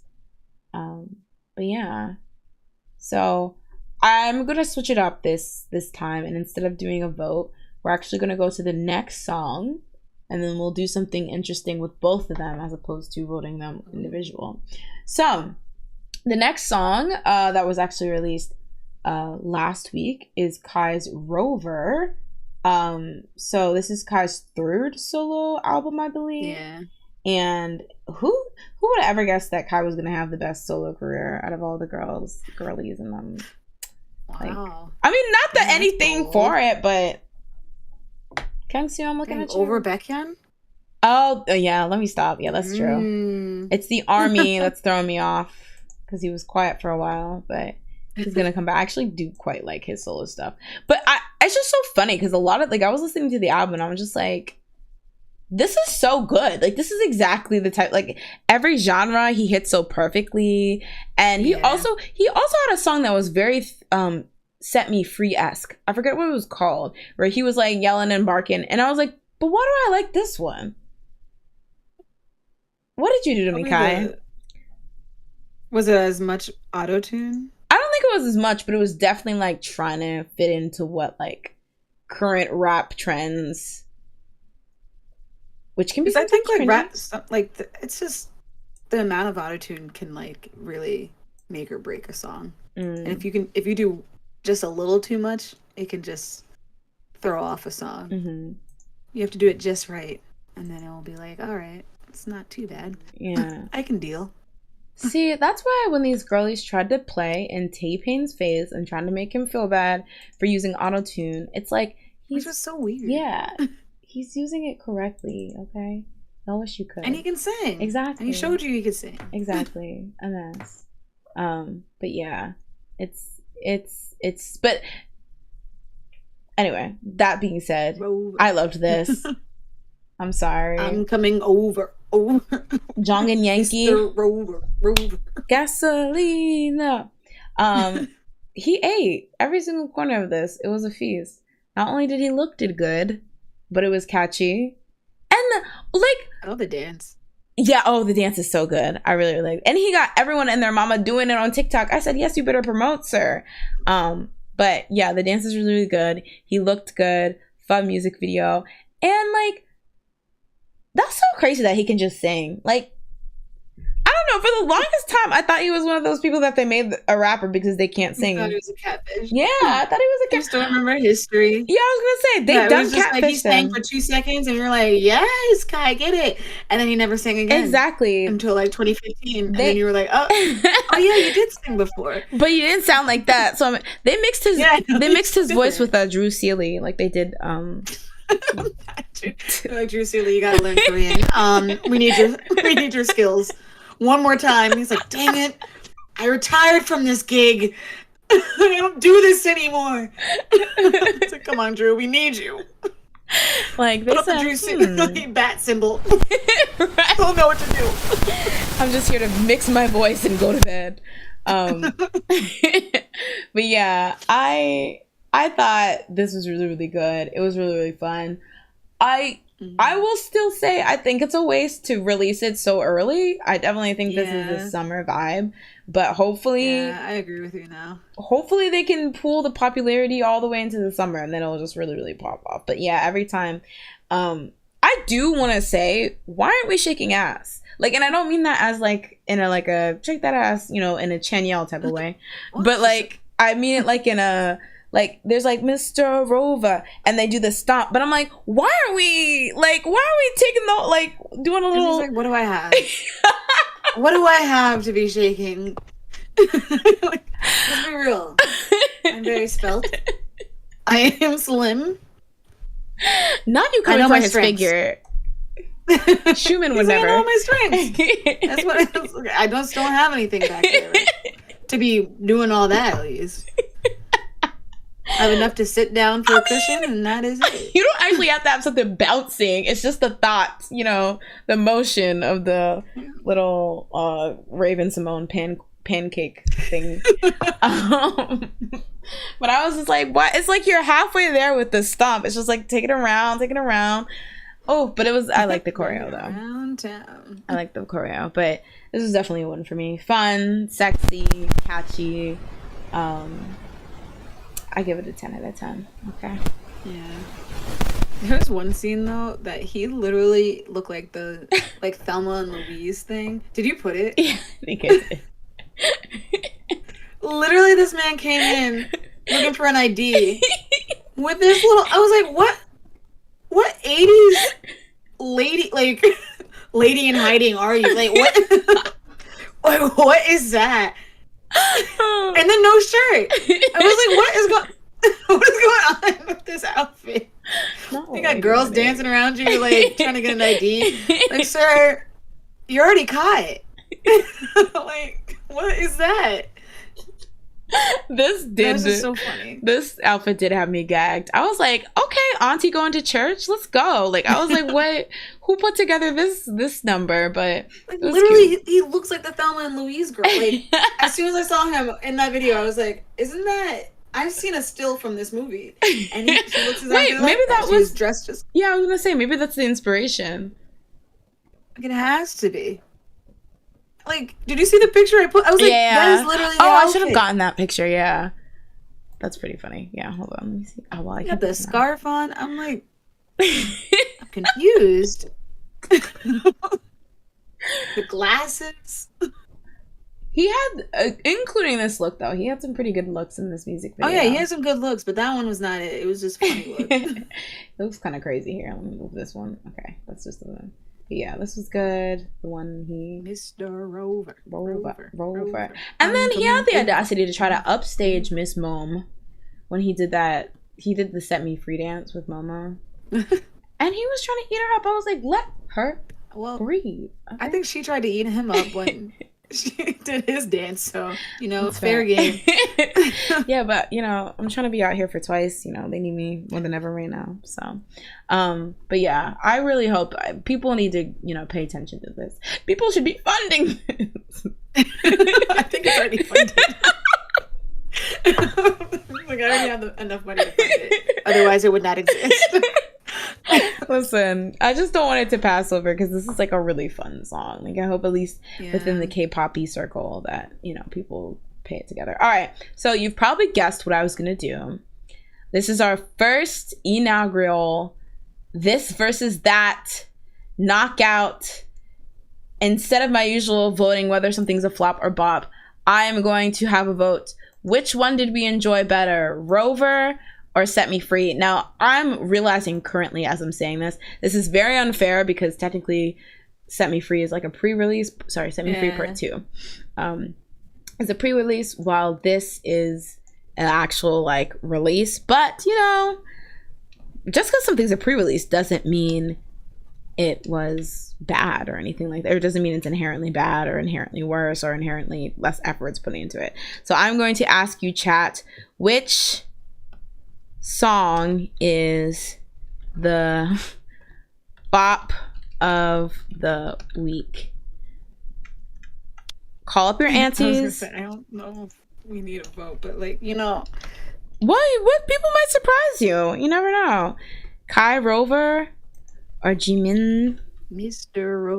Rover. Set me free. Stop trying to. Stop trying to. Set me free. Stop trying to influence them. Set me free. I gotta get mine. Okay, hold on. Part 2. All right. I remember the song. Call your aunties, call your uncles to come vote. All right. This is our first one, guys. So make this juicy. Okay. Oh, let me unpin this. There we go. Let me read. That was too quick. Somebody already voted. Can I vote? Okay. I will abstain from voting. Wait, hold on. Can I vote in my own polls? Also, do you have to be logged in to vote? Do you? I don't know. These are the questions that haunt us. Whew. I mean, I think we could call it right now. Stop this, Leanne. You're influencing the vote. I think the songs influenced the vote. Stop. And Maybe what people were saying when we talked about one song compared to what they're saying when we talked about another kind of showed. See? There's a vote. I respect that there's lurkers. So there's some people who might have an opinion on which is that you? About it. Did you figure out you could vote? I can't. No, I can't vote. I don't know how. Unless you can vote incognito. Can you? Ooh. Stop. Don't stuff the ballads. Ballads. 2 salads. 2 salads. 2 salads. Oops. 2 salads. Okay, wait. Okay, so I can't vote. Set me free. Not that I'm immediately telling me to sign in. Oh, can I really? Oh, wait. It asks you to sign in? Yeah. Oh. Voter suppression! Can I log into my other one? Stop. You stop. Stop this. Voter suppression. I'm calling my ops. I might switch accounts. Stop. Why am I not allowed to vote? Logged into my own thing. That's so dumb. You should be able to vote in your own thing. I'm taking this to the White House. Okay, finally. Oh. Well. Ooh, they're close. Neck and neck. Oh, snap. Guys, if you want to call your aunties. Oh my gosh, Leanne. No. Not you saying they're being held hostage. Okay. Y'all, you know. Oh! Ooh. See? I might have to switch accounts. The G Ministry is out there. The G Ministry is out there. And as the G Ministry Club President, Jazz, I expect you to have more loyalty. I love how you don't even answer. You're like, I'm not going to. I'm so sorry. I was switching accounts. Stop! Okay, so now I know you're stuffing the ballot. What's going on? I didn't switch accounts. You say that. I don't believe you. When you say that, I can't believe you. What do you mean? I don't know if switching accounts worked, is what I'm saying. Oh, okay. So you did try to switch accounts, though. You crook. All to see the downfall of Jimin. Me and the fellow G Ministry will not let this happen, okay? It's just not. You just subtract a vote. So. Alright. Guys. Jimin stands. G Ministry. We cannot let this happen. I'm like, anyone else? Anyone else? Okay, we'll let it go to 4 minutes. And then 4 minute girl. Y'all know the vibe. Y'all know the vibe. Hey, y'all know the vibe. Y'all know the vibe. Hey. What is that? Wait, are you guys... Is everyone done voting? Did someone vote? I think somebody just voted. I don't want to end it too early.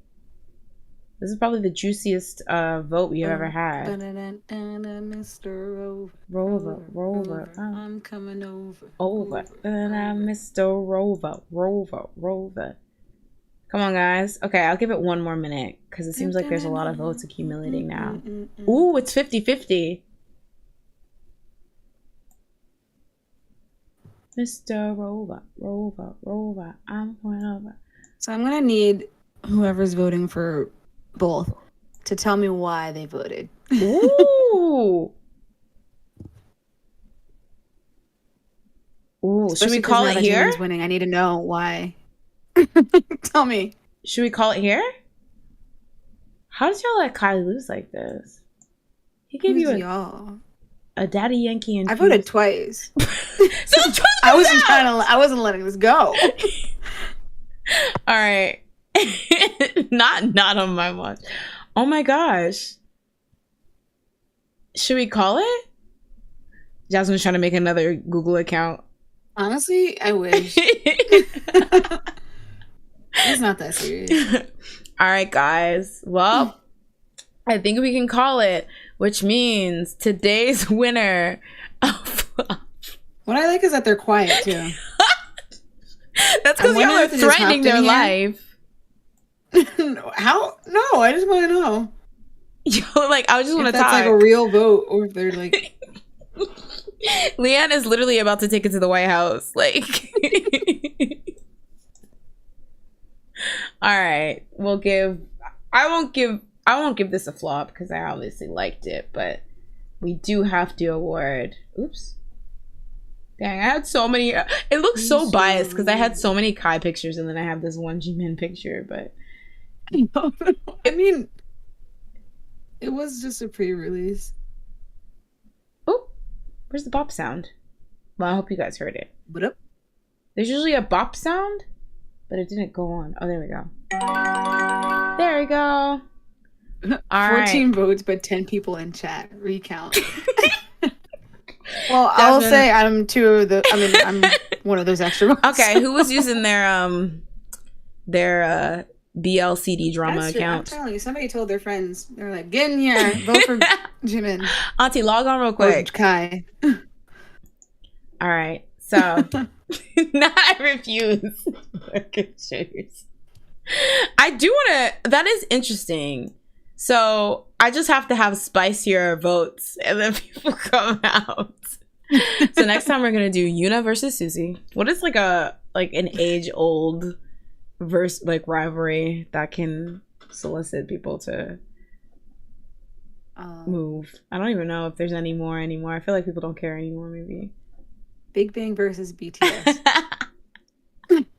G Dragon versus RM. Oh gosh. Oh no. All right. There are a couple other releases, but do you want to just move to open bar and then we can probably wrap up after that? Sure. Okay, because I was gonna say I didn't get a chance to look at the other songs quite yet. So I kind of skimmed all of them except for the Yeeun. oh yeah, I wanted to check that out. I thought that was really cool. Also, for everyone who's in chat, feel free to give the video a like if you're enjoying yourself. And it's time for open bar. All right, y'all know the drill. Oh my god. That's what I hate. I keep sponging my makeup. Anyway, y'all know the drill. Y'all keep it real. Open bar, we talk about anything, everywhere, under the sun. And as always, Jazz leads the discussion. I like how we just like talked about a whole bunch of K-pop stuff and then I have to leave. I feel like I put all the stuff I know onto that sheet. All right. I don't know. It can be anything. Literally, it doesn't even have to be K-pop. But also, if anyone has anything that they want to talk about, feel free to put it in chat. I don't know. I don't even know what I'm doing. What I did today. What I did 2 minutes ago.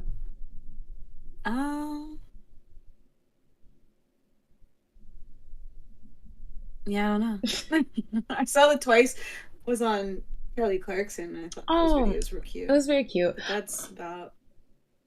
I saw that too, and I thought it was really sweet how so she was very blatant about the fact that she was trying her best with pronouncing their names, but she didn't know all of them.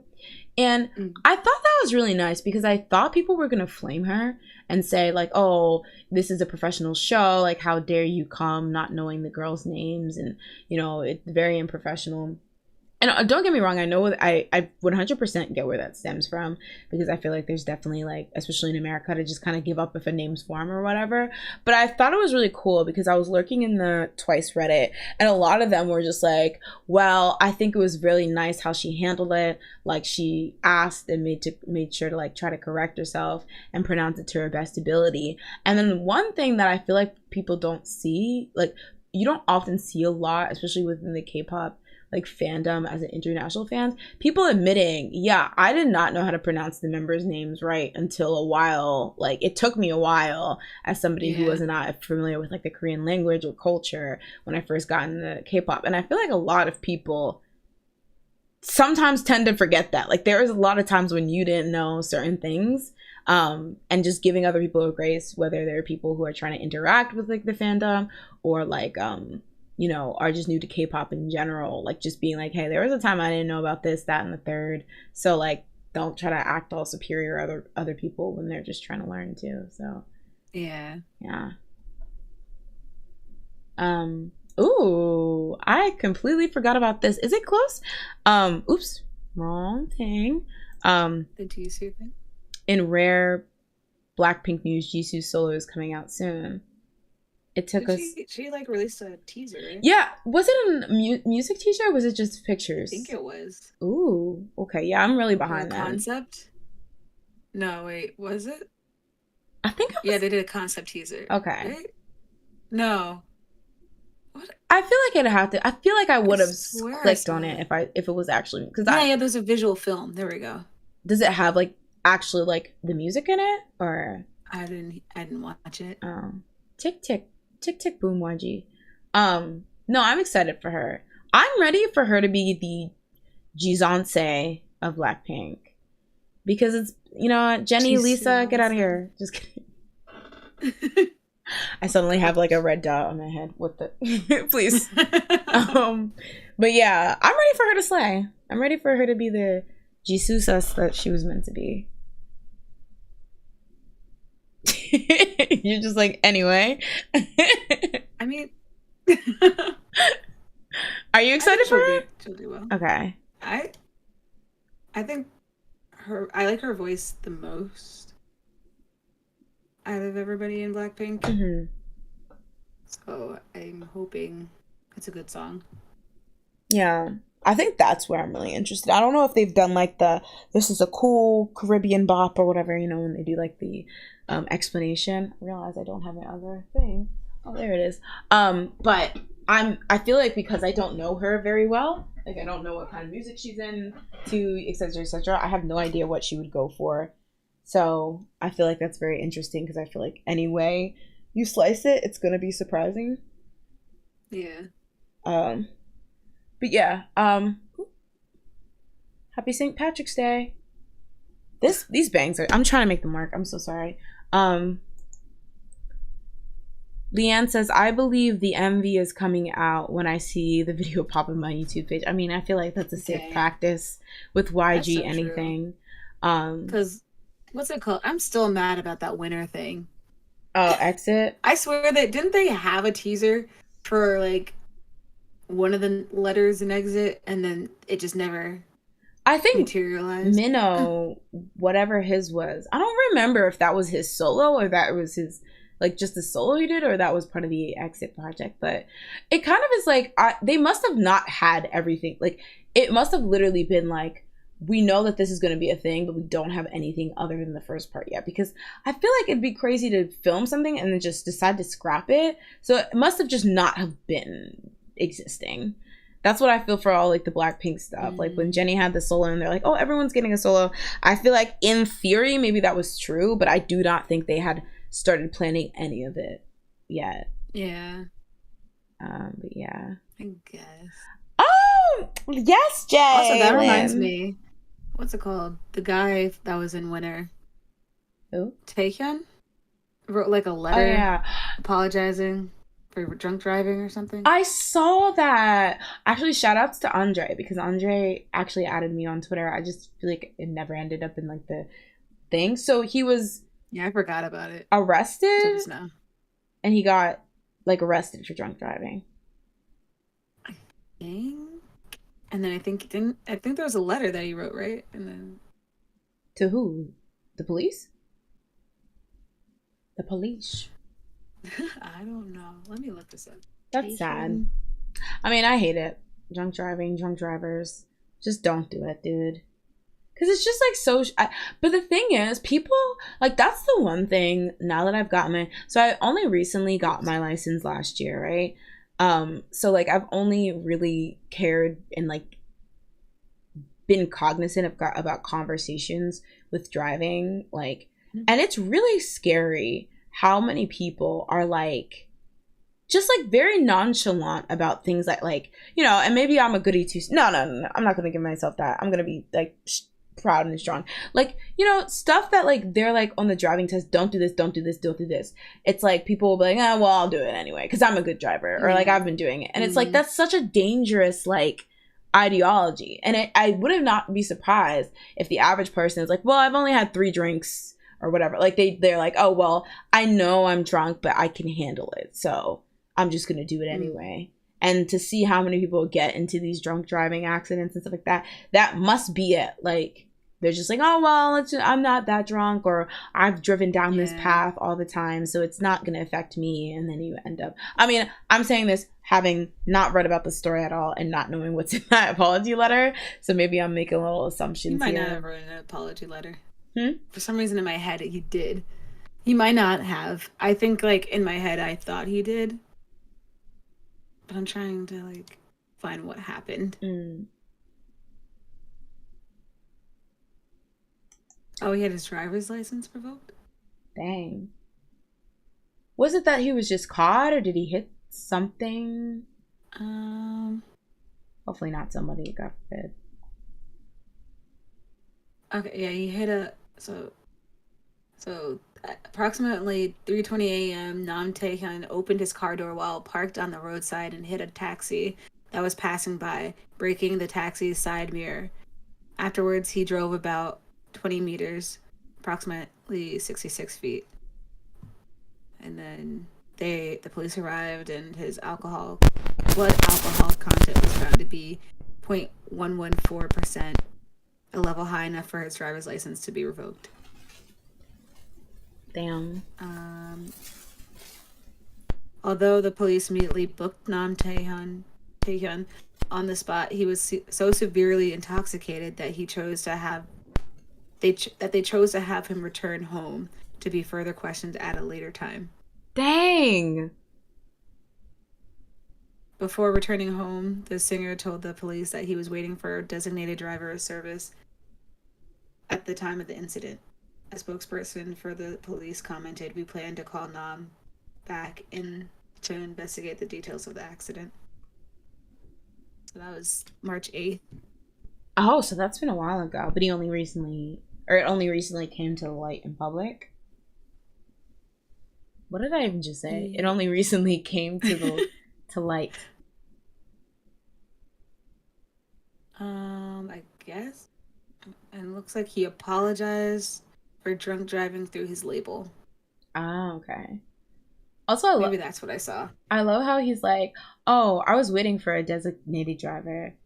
The police is like, "Okay, sis, you didn't get in the car? What do you mean? Like, what does that got to do with me?" So your car was just running and moving because you were waiting.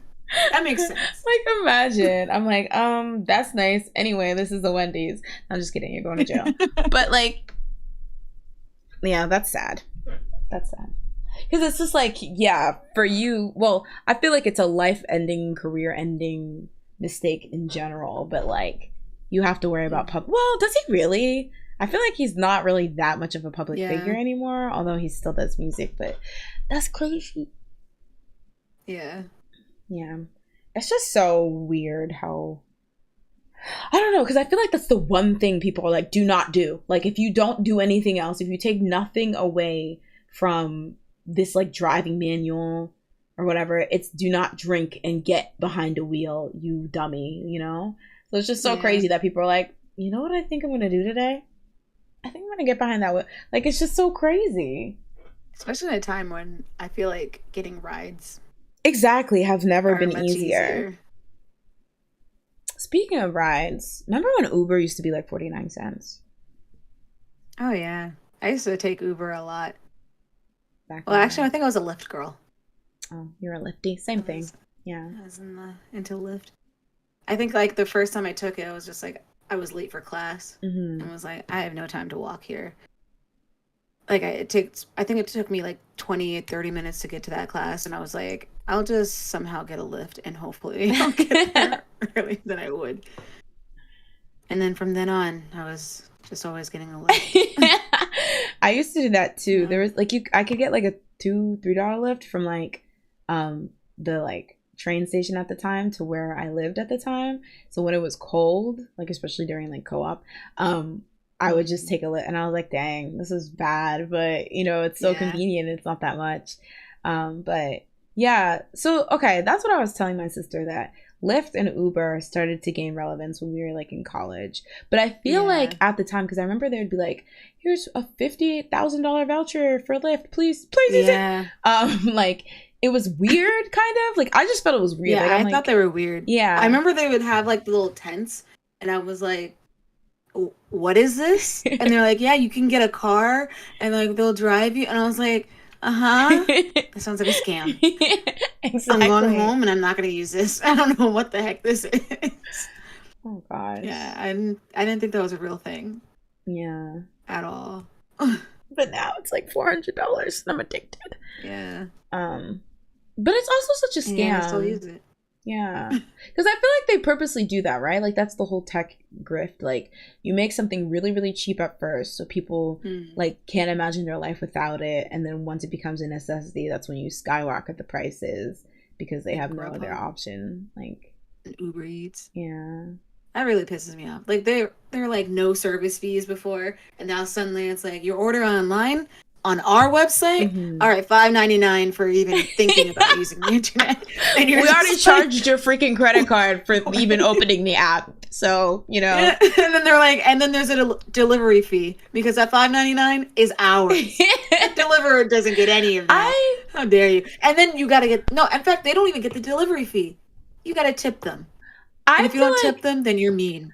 I feel like, yeah, I think that's weird that the delivery fee doesn't go. Like, I don't care about the tipping part, but the fact that, like, the delivery fee doesn't go to the person that's delivering it. I think that's it, yeah. That doesn't make any sense. But it's just so funny, like, the, like, service. It's like, how does this one, like, $3 taco why is this $59 just to get, like, you know, like, it's just so many prices. It's it's more expensive, so I just don't even like upped. Yeah, it's more expensive. Like, I just don't even, like, and it's just so weird. Like, I'm dreading, like, there's so many K-pop concerts I want to go to this year, and I'm like completely dreading going on Ticketmaster, because I know they're gonna be like, fee for, you know, paper, fee for the auditorium, fee for the oxygen, you know, and I'll just be really pissed, and I'll be like, oh my god, like, what the heck. So, yeah, that's why I just don't go anywhere. Exactly. We need to find hobbies that and things that just cost no money, and you can just like painting costs money. Breathing. Yep. Okay. Yoga. Okay. Do that in your house. There's free. Yeah, I was gonna say there's stuff on YouTube. Leanne says, I was in high school when Uber was becoming big, so I never really used it because I either just got rides from friends or parents drove me, and now it's so overpriced, and I have a driver's license anyway. Yeah. That's true. That's good. But it's also like sometimes you just have to use it. Like, if you are going out on the night, like a night of a town, and you know you're gonna get drunk, you know, you have to use it, and they take advantage of that. To the airport. Yeah, or going to the airport, you know, and nobody wants to take you. But yeah. Oh, Danny says hanging out with me is free. Just saying. Is it?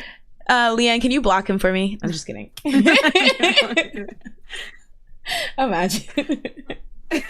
In fact, block Jalen. Millions of dollars. Block Carlos too. Oh my god. Yeah, I'm getting them all. Is there a problem? Jazz, how is your New Year's resolutions going so far? May I ask that? I already didn't make any. And then because I was just like, that's true. I always write these down and then I don't look at them ever again. And if I do, I'm just like, wow, I did 0 of these. No, I did this one little thing, kind of. And then that's it. Not the main ones that I cared about. Like, I put little tiny ones and I'm like, okay, I did that. Tie your shoe before March. Like, good job, Jasmine. Look at that. Check that off. But yeah, no. I didn't do New Year's resolutions this year. Is there anything, even if it wasn't a resolution, anything new that you've gotten into that you're like, wow, I'm a this type of girly? All right, eat a bit. Stop. Literally just the keeping up with the personal training stuff. That's impressive. But I've been doing that for like the last year. Yeah, and you're continuing it into the new year. I will say I like stopped going to the gym for a month, and I was like, maybe this is going to be a time for me to see if I will actually do stuff myself. And that's when I realized, no, I will not. So I had to go back to the gym. Wait, that's learning about yourself. Before it got any worse. That's learning about yourself, though. You know, you tried. But I knew that about myself. I don't know why I thought I could challenge it. Well, you confirmed it. That's why I have a trainer. Scientific method. You asked the question, tested the hypothesis, came to the conclusion, wrote a thesis. You know, and then gained pounds because I was just like, what am I? That's part of the hypothesis. That's part of the testing, I think. I think that's a covalent bond. So, you know, I took chemistry or whatever. PEMDAS. It was like chemistry. I don't know. Deciduous tree, a conifer. Why do I know these things? I don't even know. Like, there's just things I remember. Sedimentary rock. You remember more than... Okay, I remember that. Okay. Putnam Square or whatever. Is it Putnam? Putnam. Is it not Putnam? Mendel Square. Wait, what? Marie Curie. Is that her name? Madame Curie. There you go. Yeah. Marie Calendar dinners. Marie. It's like Putnam Square. Punnett Square. Oh, okay, Punnett Square. Okay. Punnett, okay. All right, yeah, okay. I was close. We all were in 9th grade biology. Let's go. Mitochondria is the powerhouse of the cell. Like, yes. The PR team for mitochondria were truly in their bag. They were truly in their bag when they came up with that one. Like, that is the only thing I consistently have remembered since, like, 6 years old. Like, they really ate with that one. I'm proud of them. Danny says, love Jay turning everything into a positive. I'm trying out here. I'm really trying. Because, okay, you know the manifestation girlies? I don't believe I believe in manifestation.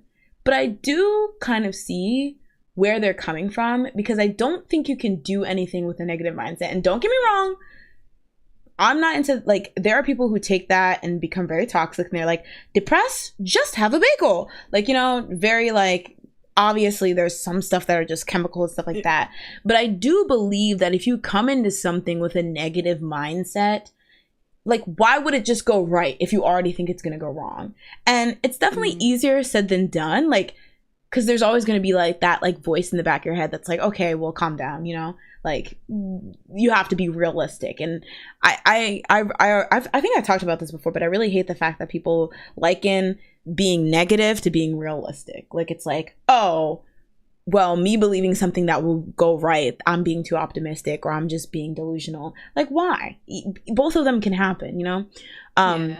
But yeah, I don't know, because I'm just thinking, like, it's like, if you go in, like, even doing, like, this podcast, right? It's like, oh, this is so fun. I have, like, you know, fun with talking with everyone, like, you know, streaming with you, Jasmine, all the time. But being like, oh, you know, but no, like, I'm always, like, late, and, like, no one actually likes it, and, like, I stumble over my words, and, you know, blah, blah. And it's like, okay, but why think about all these negative things when there's, like, so much positive stuff, right? Like, even times where I'm not well prepared, I'm like, oh, this is, you know, I have the tendency to be like, oh, I did not write as many articles or take as many notes or something like that, so this is gonna flop. And I'm like, yeah, okay, well, if you think it's gonna flop, why are you doing it?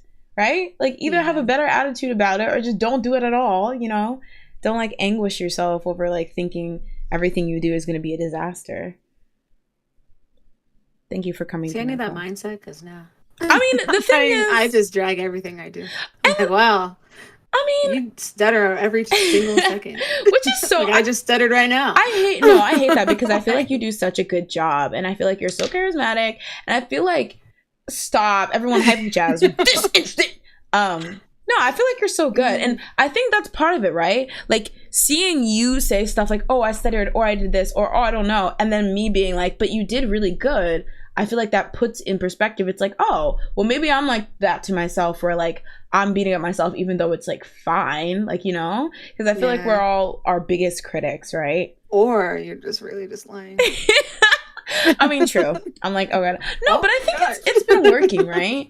Like, again, I'm not saying, like, you know, a fruit roll up can make your depression, like, go away, but, like, sometimes I'm just like, I, like, go into it as positive as I can, like, realistically, because I do agree, like, sometimes I'm just like, girl, you look a mess, or something like that, like, to myself. Or I'm like, girl, you know you did not study for that thing, so I don't know why you, like, that kind of thing. But, like, being like, you know what, I know what I'm equipped with, and I know the situation, but I also know it doesn't have to be horrible no matter, like, what happened. Like, I think I really caught myself yesterday. I had an improv show, and I was so nervous because it was musical improv, and that's, like, there's a fun aspect to it, but it also can be, like, very, very hard at the same time, because there's a lot of things. Musical, like, you sing? Yeah, so it's like you break into out into random songs and stuff like that.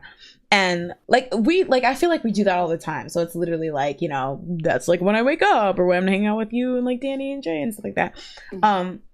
But, like, I was just so nervous, because I was just like, oh, what if I go out there and I don't know, like, I just don't know what to sing, or I don't know what to say, and we're all staring at each other and blah, blah. And I started getting really bad anxiety, to the point where I was like, is there a way I can just not go? Like, what if I just not went? Like, would any? Yeah. And I was like, this is crazy. Because I had taken that class for, like, it was like a graduation show for the class that I take. And I was like, you had literally dedicated 3 months to this, and you're just going to, like, let it all go just because you're feeling like, you know, I might suck, but also it might go well. And if you back out of this, yeah, you're mitigating the chance that you embarrass yourself and then feel like shit, but then you're also eliminating the chance that you do great, and it gives you this super high and this boost in confidence, and you're like, oh wow, this is something I really like, this is something that I'm good at, like, this is something that boosts my confidence. Like, I feel like a lot of time we scare ourselves into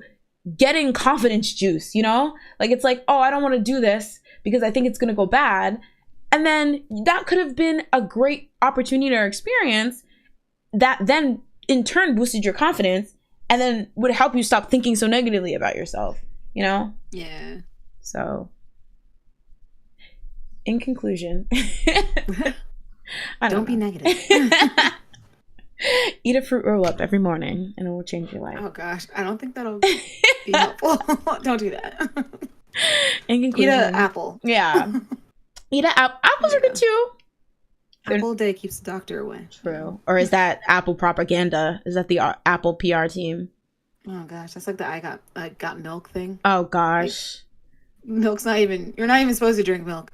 And yet, got milk? It was like all over. They're like allowed all to have blood in milk. Did you know that? They're what? You're allowed to have like, okay, so like for food standards, all right. You say blood? Listen, before I speak, the food administrative girlies, don't come for me because I'm just relaying what I thought I heard, all right? And that's the most you can ask for me. Anyway, so apparently when it comes to like food standards, like, oh, I think there's like you know, there's like allowed to, like, you're allowed to have at least a minimum of 3 spider legs in like peanut butter, and like like you're allowed to have is that a real thing? Or you just make that one up? I think you're allowed to have like a certain like bug entrails or like bug bits. Like there's a certain level that you're allowed to have in food, because it's like, well, we could try our hardest, but it's impossible to keep this out of that. So you have to allow us some, okay, FDA. But I think you're allowed to have like puss and blood in like milk or something. Oh, trigger warning. And that's why I don't drink milk. Me either. Every time I'm about to go back, I'm like, Puss in Boots might be in here, so I'm gonna I mean, I'm also just lactose intolerant. So. Also, milk just tastes nasty. True. Unless I like Lactaid though. What is that then? It's milk. Technically, it's milk. It's just got no lactose in it. Oh, so they remove it. I don't know what happens to it to not have lactose though. Maybe they go in there and remove it. But like, what does that even mean? You just remove the lactose. Is just what is the lactose? It's just a protein, right? I don't know. So you would just like separate. I don't know. I saw this one thing, and I saw the video on YouTube and then clicked on it where this guy turned gloves, like he melted down like plastic gloves to make grape soda.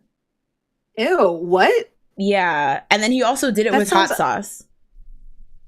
That sounds like you die from you would think that. But basically he found that there's a chemical that's like in hot sauce that is very similar to a chemical that they use in making gloves. So he just basically whittled down the gloves to that one chemical and like separated that one chemical and then used that as the foundation to then build hot sauce. I was like, if you want to die, you lie to me. Like what? If you want to die, if you make a mistake, go ahead. I mean, he's like a chemist. That doesn't mean anything. Yeah, I was gonna say I don't even think I don't know what that means. He went to chemistry school, so you know. I need a diploma. Carlos says the Jay and Jazz morning talk show. I was like, wait, it's night, but technically it's morning. It's 2:24. Yeah. True. Also, hey Tian. Tian says super late, but Loona joining Modhaus is weird because Jaden Jung is currently working with Modhaus and has a hand in Triple S. Triple S have a lot of similarity to Yuna. Wait, Tian, you can give me the tea. So are the orbits, because of everything that's being messy right now, are they migrating to be Triple S stands, or for the most part are they sticking by Loona and just enjoying Triple S?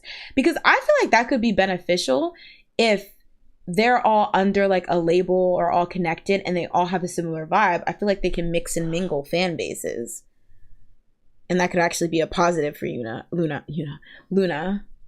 I don't know. Because then I was like, oh no, is this another BTS BAP situation? BAP. Oh, so who the heck is BAP? Yeah, I'm a fake boy stan, guys. I thought we knew this. You hate boys like groups. I don't. The thing is, I'm literally all you talk about is girl groups. It's true, but aside from like Twice and Wonder Girls, yeah, just those two. And Sistar. The thing is, I liked Sistar, and I was very on their side because the injustices they faced, because you guys would slut shame them and not appreciate them, and you would like their singles but not buy their albums. Anyway, I actually have stand pretty hard boy groups. Like some of the groups I've stand the hardest have been boy groups, i.e. BTS, i.e. EXO. So I can't sit here and say, hey, boy groups. Okay, the rest were girl groups. And now it's only girl groups. Okay. What happened to P1 Harmony? What happened to I don't know. Stray Kids? What happened to what's that other one? ATEEZ. I think ATEEZ released a song that I like this year called Halazia. Wow. Okay. Gen Z. It's very dramatic. Okay, fourth gen That's the stan. only AT song that I care. I was gonna say like one of the things that I'm so scared if like people find us is that they're like, you don't even know ATEEZ, you're not a real K-pop stan. It's because I don't know. I just didn't listen to ATEEZ. Me either. I think. See, the thing is, I don't want to say anything too ugly because I feel like somebody will clap me. But I think what it is that, like, as these guy groups get younger, I kind of see through the appeal of, like, of maybe what would be appealing to, like, a younger audience that would find them attractive. But the thing is, I've liked groups that I didn't find any of the members attractive. Yeah. But it helps.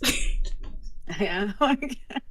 I just think now the songs aren't the same. It's not a genre of music that I care for. Mm-hmm. Like Stray Kids and ATEEZ, their music's not like for me. I like stuff like 17. I like 17's music. Oh yeah, they're fun. I like P1 Harmony's music. I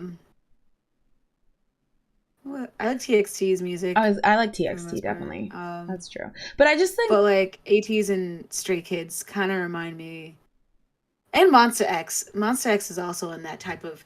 They have a genre. They're in a genre that I'm just like, that's not for me. It's not bad. It's just not for. And a lot of boy groups started to have that type of sound. Yeah. I think maybe that's it. Like that very like aggressive music. I never like really click with it. Yeah, that's it. It's like more aggressive. Yeah. It's like almost like Block B was for like 2 seconds and then they went and moved on. Yeah. Yeah, I don't know though, because I feel like people would get on me because I quite enjoy a lot of like NCT stuff, and I know people are always like, their music is just so noisy. So who knows? Oh yeah. Well, which is weird because I don't find their music that noisy. That noisy. I just have to put in 3 earplugs when I listen to Sticker, okay? So okay, well I don't listen to Sticker. That's noisy. No, okay. Sticker's noisy in the beginning when Taeyong's doing that weird thing, and then the rest of the song is okay. I don't know. I don't know. I think I'm pretty biased because I'm not sure. I think I did slander Sticker when it first came out, but now when I listen to it, I actually find it kind of catchy. But I think it's the harmonies. Like when they bring, like they have that same thing where it's some weird ass. A lot of groups don't have harmonies. Yeah, exactly. I need harmonies. I need that. EXO was bringing that. Honestly, some groups are not. Like I always like clown you because I'm just like, if that person can't sing, you're gonna drag them. Like you're one of those people that are just like, sorry sis, the vocals aren't there. But I think I'm kind of like that, except like not that I'll be like, I don't like you because you don't have vocals, but I really will like. Having somebody who can sing really well is kind of like the key for me. Like having a group of people who sing really well and can like ad lib and do like harmonies and stuff. Because like P1H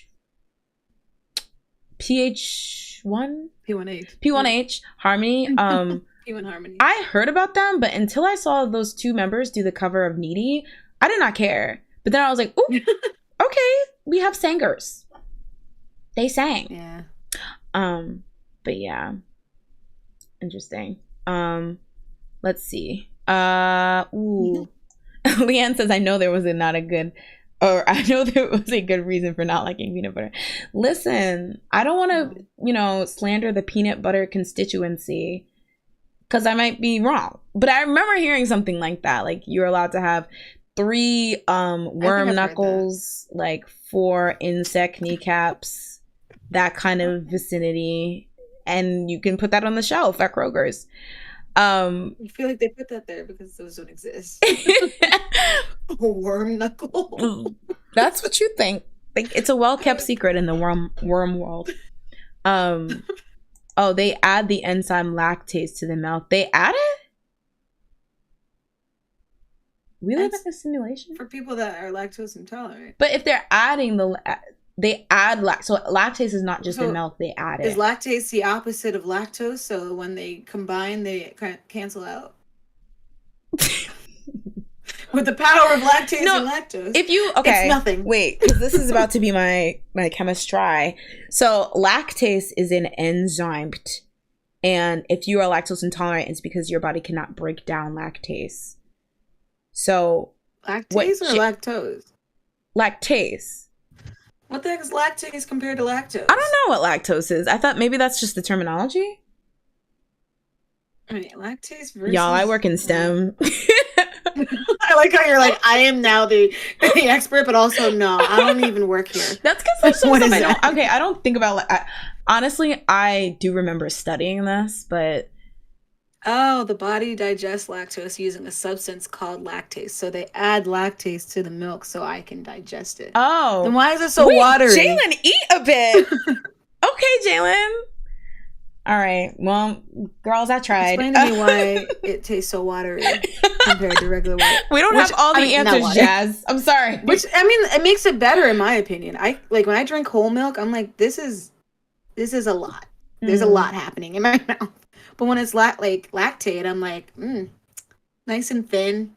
Not a lot. So like a light refresher. Okay. Lactase PR team or lactate. Ben Gay PR team. They make some good ice cream. Lactate? They made a chocolate brownie ice cream. It was limited edition, so I don't think it's there anymore. But it was really good. Not you picking up the limited edition merch. We have a stand on. That was my mom. Like she came in and I was like, "That looks good," and I'll be eating all of it, and I did. I claim this here. Like 3 of them, and I ate it. Okay. Technically, any other milk substitute milk, silk, almond, skim isn't really milk. It's categorized as milk substitute. You know, and I'm fine with that because I'm about to be a vegan anyway. So, but. It still has calcium, so because I'm getting to the point where I'm over it.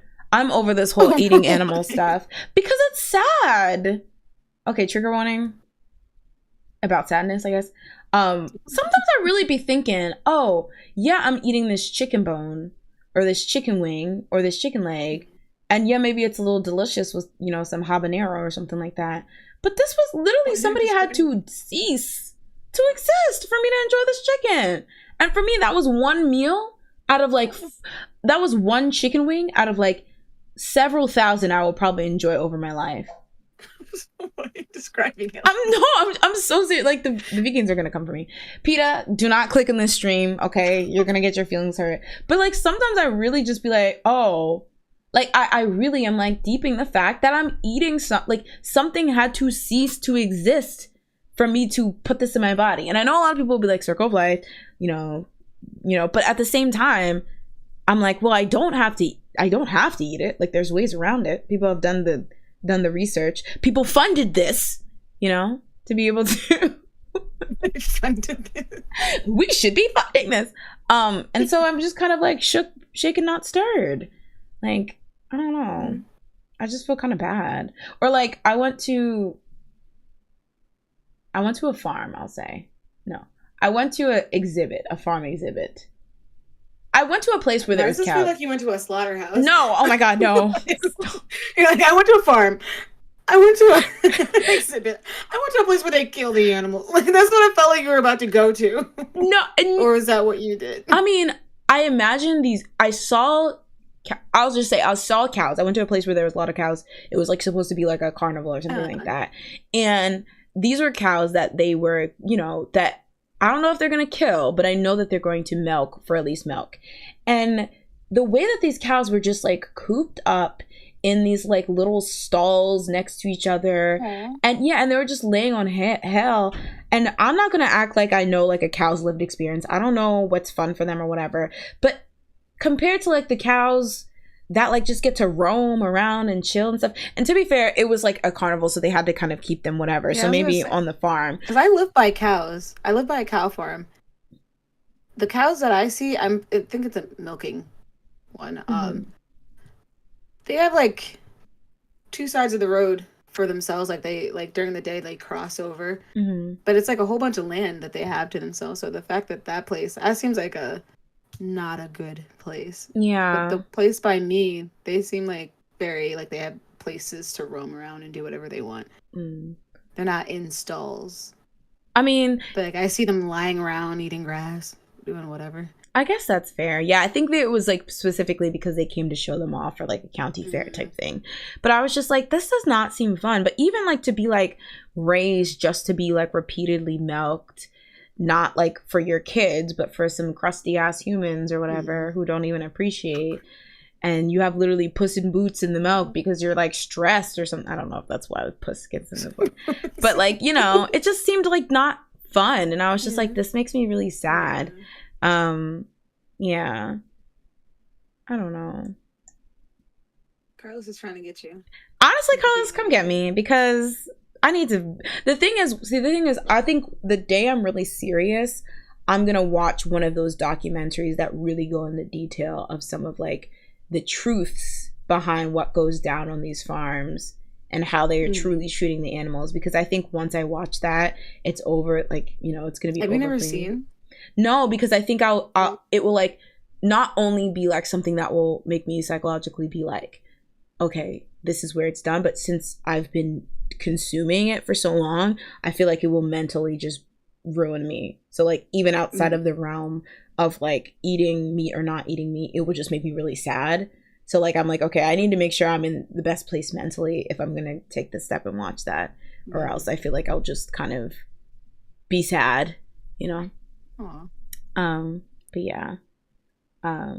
yeah. Andy says, I feel you, Jay. I've always had that mindset about animals / meat since I was young, which is why I consider myself on and off vegetarian. Yeah, I definitely have like times where I'm just like, no, let me not do meat. Also, I always think about like, okay, this is kind of insane, but if something were to happen where like an alien comes to, you know, the earth and they're like, you know what we want to harvest and eat you guys. And so we have a superior brain, superior weapons, stuff like that. So we're going to round up all the humans, keep them on farms, you know, basically. I'd be like, wow, I can't even be mad at this because this is what we were doing to the animals. That happened. That's a Twilight Zone episode. I know I wrote it. I'm just kidding. Imagine. Okay, 1961. You wrote it. Whoa. I'm a time How shifter. old are you? Hold on. I'll never tell. Okay. Do you care if somebody asks you your age? Like if somebody's like, somebody's, you know how like there's that age old thing that like never ask a lady her age, like that kind of thing. I always assume when they're asking me it's because they think I'm like 10. Oh, but nobody's like nobody's ever like, oh, like if you don't mind me asking, how old are you? Like for like as a woman, if you don't like mind me asking. I don't think anyone's been like ever said that. Oh, well, since I'm old, dusted, and crusted, people always say that to me. No, just kidding. No, yesterday I was at a bar for St. Patrick's Day to celebrate my Irish heritage, and like somebody from my in my improv class, we all went afterwards, and they were all talking blah blah. And so, you know, this was actually kind of like the first time anyone in our group really like hung out outside of the classes. And so one of the girls was like asking everyone their age. And so I noticed that when she got to the girls, she was like, if you don't mind me asking, or if you don't mind sharing. And I was just like, she's like, how old are you? How old are you? If you don't mind me asking, how old are you? Exactly. You don't have to answer. And I'm just like, even you guys do. It was like so weird because it was specifically to see juxtaposition how she was asking the men versus the ladies. I'm like, who the freak cares? Because first of all, we're all probably around the same age, but also like whether I'm 50, 70, 20, 10, like that's not gonna change just because you're like, do you mind me, you know, like it's like weird, like I don't know, that's really weird. Yeah, that's weird. Okay, Carlos says go vegan. I'm about to be team vegan. Tal says I do miss these feature-length lies, fake fan meetings. This is a long one. Oh my god, it's almost Yeah. 4 hours. Okay, yeah, we should probably wrap up. Well. I'm just gonna read these last comments. Carlos says the video slash stocks for me was what made me change. Yeah, I definitely think they're gonna have a lot of impact. Do you think if you watched one you would change, Jazz, or you're just like, well? I think I've already seen some videos on this. Also, I think like Super Size Me talked about it, and I had to watch that in health class. Oh, I hated that. That's disgusting. That's when I was like, I'm not about to eat these chicken McNuggets. Like, what the heck is going on? They were like, the way that they did the diagram of how they were made, I was like, they just put in the whole entire chicken in there. Am I eating a feather and their beak? Like, what's going on? I was scared. So I don't eat chicken McNuggets really, so. Yeah, I feel like there's just, I don't know, everything's really shitty. Oh, yeah. I mean, everything we eat is like, at least in America. That's another thing. I was just telling my mom, I was like, I was reading that California wants to ban Sour Patch Kids and Skittles and whatnot because it has something titanium dioxide in it for the coloring, for artificial coloring, and apparently they linked it to cancer. And I was like, before you start doing all this, take out fructose syrup. High fructose, like, why are we, it's why we're obese over here. No one else has it in their countries. Why do we still have this in our food? Have you seen that? This doesn't make any sense. Have you seen that video? It was like ingredients, and like it just basically compares the ingredients. The differences? Yeah, in American and like European, specifically British versions of like the same type of food. So like they did like McDonald's and stuff like that. And it was like for the fries, it was like, you know, salt, you know, sugar, potatoes, everything, like, you know, turf, I don't even know, like soil, like everything in like its mama in it. And then like for the British version it was like salt and potatoes, like, yeah, I saw that. And it's like, what the fuck is that? Like, it's so weird. Oh, sorry, just how you're doing whatever, like this is nothing we eat is holy stream. Yeah, it's really weird. I mean, America is very just much like, it's very pro business, pro whatever makes us the money, pro no morals. That's why we still pay, like, make our own taxes and whatnot. Yeah, and it's sad because in theory the government should be the one that's protecting us from people who don't care and are just here to make a buck, but unfortunately more often than not, lobbying. Yeah, they're on the same side of those people. So we live in a society, we live in a revolution, we live in a solution. I do want to say though, I'm gonna say this, then read Tion's messages about Loona, and then say this. Sorry, this has nothing to do with any of that. I was told by somebody that they have been rejected by, so a friend told me, and I thought this was so crazy because I often had situations where like people were like, oh, you're into this thing, I don't know about that or whatever, so they're kind of like, but they told me that they've had situations where they've talked to people like in like that kind of talking way who were also into K-pop, and they swerved them because they weren't into the right K-pop groups. Like, what were the right? Like, it was like, oh, you don't stand blank? Ugh. Bye. We live in a society, I tell you. That threw me for a loop. Like, that would be confusing. Right? Because the thing is, I would even give it to you if like you had a spouse or something, or a partner that hated the group you liked. Like there's so many like Reddits and like, you know, oh, readers calling in being like, guys, what do I do? My husband hates Beyonce and thinks it's annoying when I talk about her, blah blah blah. Like, I'm like, you know what? If they're stop talking about it. Look at you. Simple as that. You jumped on that. I'm sorry. It's a simple things. But yeah, like obviously she's not the one to talk to about it. Talk to your friends. But it's like they're like, it's so annoying, you stand so hard, blah blah. And I could maybe get that because it's like, oh well, if you really care about this, you know, artist. I mean, I guess maybe I'm sounding kind of delusional, but you know, I think somebody, whether it's a friend or like a significant other, should not be hating on you for your interest unless it's like toxic. But like the fact that you would literally be like, you're not an Aespa stan, get the fuck, like, you know, that's crazy. That's when you just say, like, well, Aespa sucks anyway, and then you leave. You just go hard. You just go you double down. Yeah. Double down that you don't even like them. Cloud rejected. That's why Aespa hasn't come back in 10 months. How can you leave? I'm Not rejecting Cloud. Oh god. I mean, it's true. Oh god. Oh. These kind of talks remind me of the combos I have with my cousins from Spain, Mexico, and Argentina. These new fans have nerve, I'll give them that. I remember during the second gen, it didn't matter what group you followed. All that matters is that you found okay. Yeah. That is such a word. Yeah. It's like to even find somebody that like likes like what you feel like is a niche thing. And then, but for you to be like, oh, you didn't buy Twice's last album?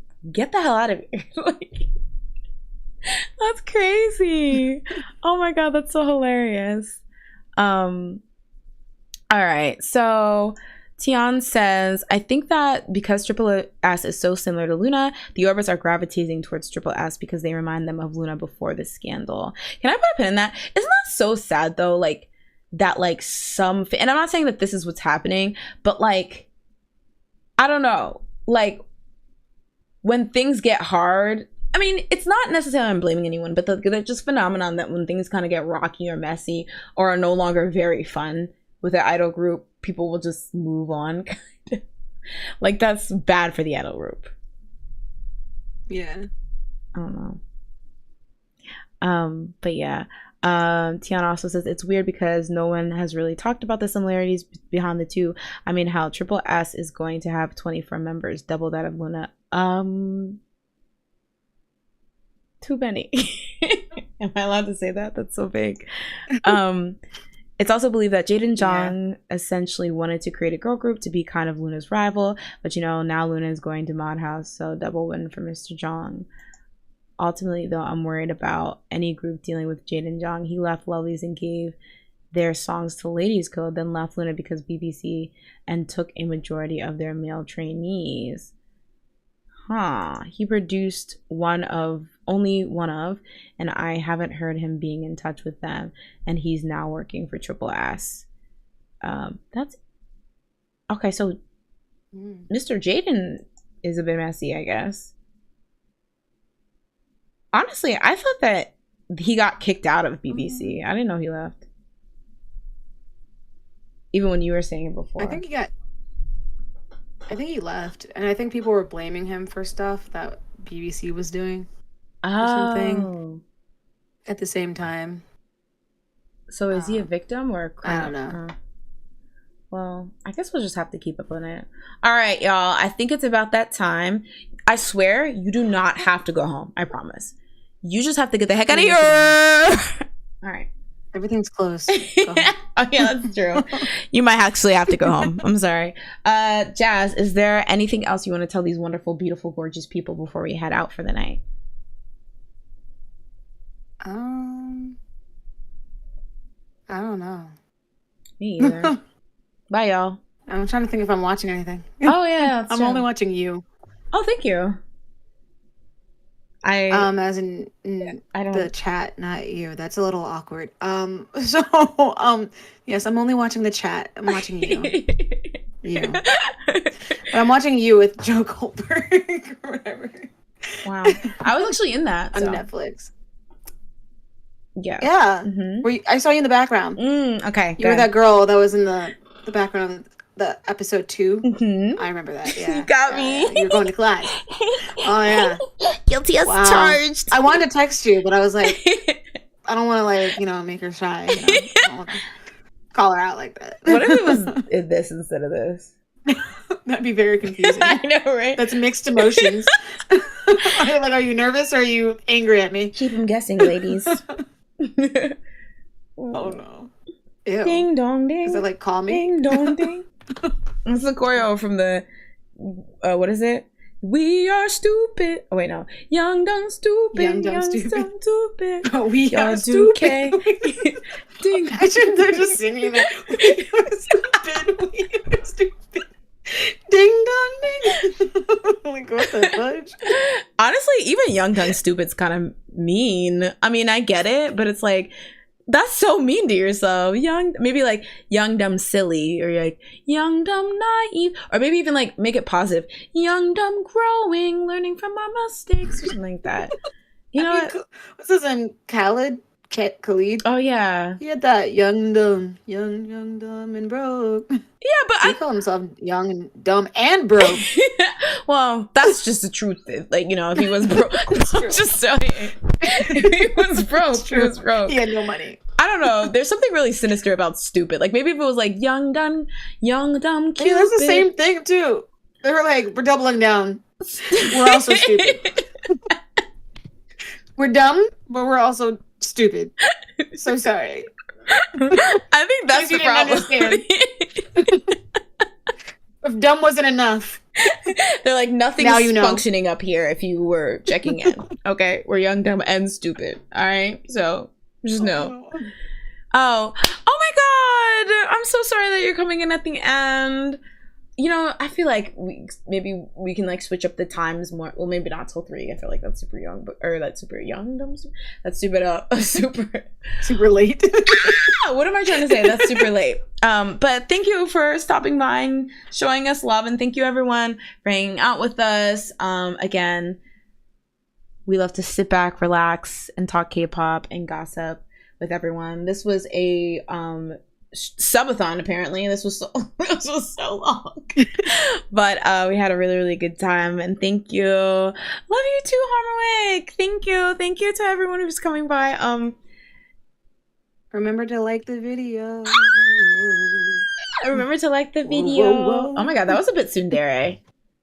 Okay. You were giving a bit of soon. You said, remember to like the video or whatever, Baka. I seen it. Like, what the fudge? I saw it. I can see it in your eyes. There is something tsundere. Anyway, yeah. Danny says, you made Jay and Carlos go into a dissertation about veganism. LOL. Oh gosh. Is Jay even vegan? Wait, I'm so confused. Like, he's also on that side? Maybe he was the ops in this case. I'm so tired of the ops. Get the ops out of here. Get it out. Don't be my ops like that, okay?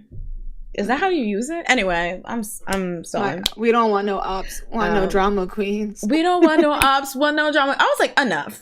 Okay, calm down. But yeah. So dancing like, we don't want no ops. Want no drama queens. I was like, girls, relax. Relax. You're here and I need you to be here. Wait. That's low-key a request. Leanne says next Jay is going to mention this love story. Okay, so good night, everyone. You don't have to get out of here. You don't have to go home, but you got to get the heck out of here. Thank you for coming to the Daily Dose podcast. Have a good night. You're like, thank you for coming to the Joe Rogan podcast. This is Call Me Daddy. Thank you. Thank you for coming to National Geographic. Enjoy your ride. We'll be taking off with smooth weathers tonight. Hey, yeehaw! As the ride takes off. We have a birthday here in Texas Roadhouse. Please, everyone, gather around. Happy birthday. Happy. Anyway, should I? There's like a ride in Six Flags that makes you say like yeehaw, or I think it closed. Because of that. It was like, yeah, and then it just takes off. Why?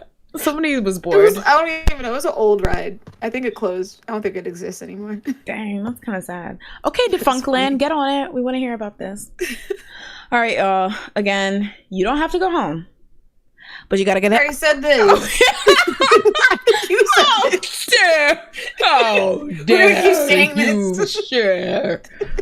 We're gonna keep kicking them out multiple times. Oh my God. Wait, because now it reminded me. Remember that dictator ass version of concentration that Jazz tried to put on us last week? I was scared for my life. Yours sounds worse still. I was scared for my life. You're like, I go first, you go second. If you don't go second, I swear. I am currently fearing for my life. I was just like, I'll go first. I don't even think I said I'll go first. You were like, do I? Wait, you were like concentration, 64, no repeats, no hesitations. I'll start by naming something. Oh, Blah blah. she's back at it, guys. Oh, you're so annoying. You're like, I It was will so stop. simple. Yours was like giving directions. You're like, I go first, you go second, you go third, and you go fourth, and then I'll go again. Now let's start. My naming, like, it was just like so much. It's too much. Yours was. Mine was simple. I literally thought my life was at stake. I literally was walking the plank. I was suddenly a pirate walking the plank because of your concentration person. Anyway, so that was. we'll see you next You time. don't have to. You don't have to go home. We gotta get the heck out of here. As a fourth time that we're kicking you out. Anyway. Okay, y'all. Welcome to the Sleepy Hour. We have a great show for you guys today. Jazz, what did you do this week? Imagine we just start. This is a subathon, so apparently. So we just keep restarting and kicking people out. Ludwig, we're coming for. What is it? Ludwig, we're coming for you. You two cuties. I think he's doing a stream. I think Miyoung, Foosley, and them did like a 12-hour stream. He would stream when we're streaming. That's so petty.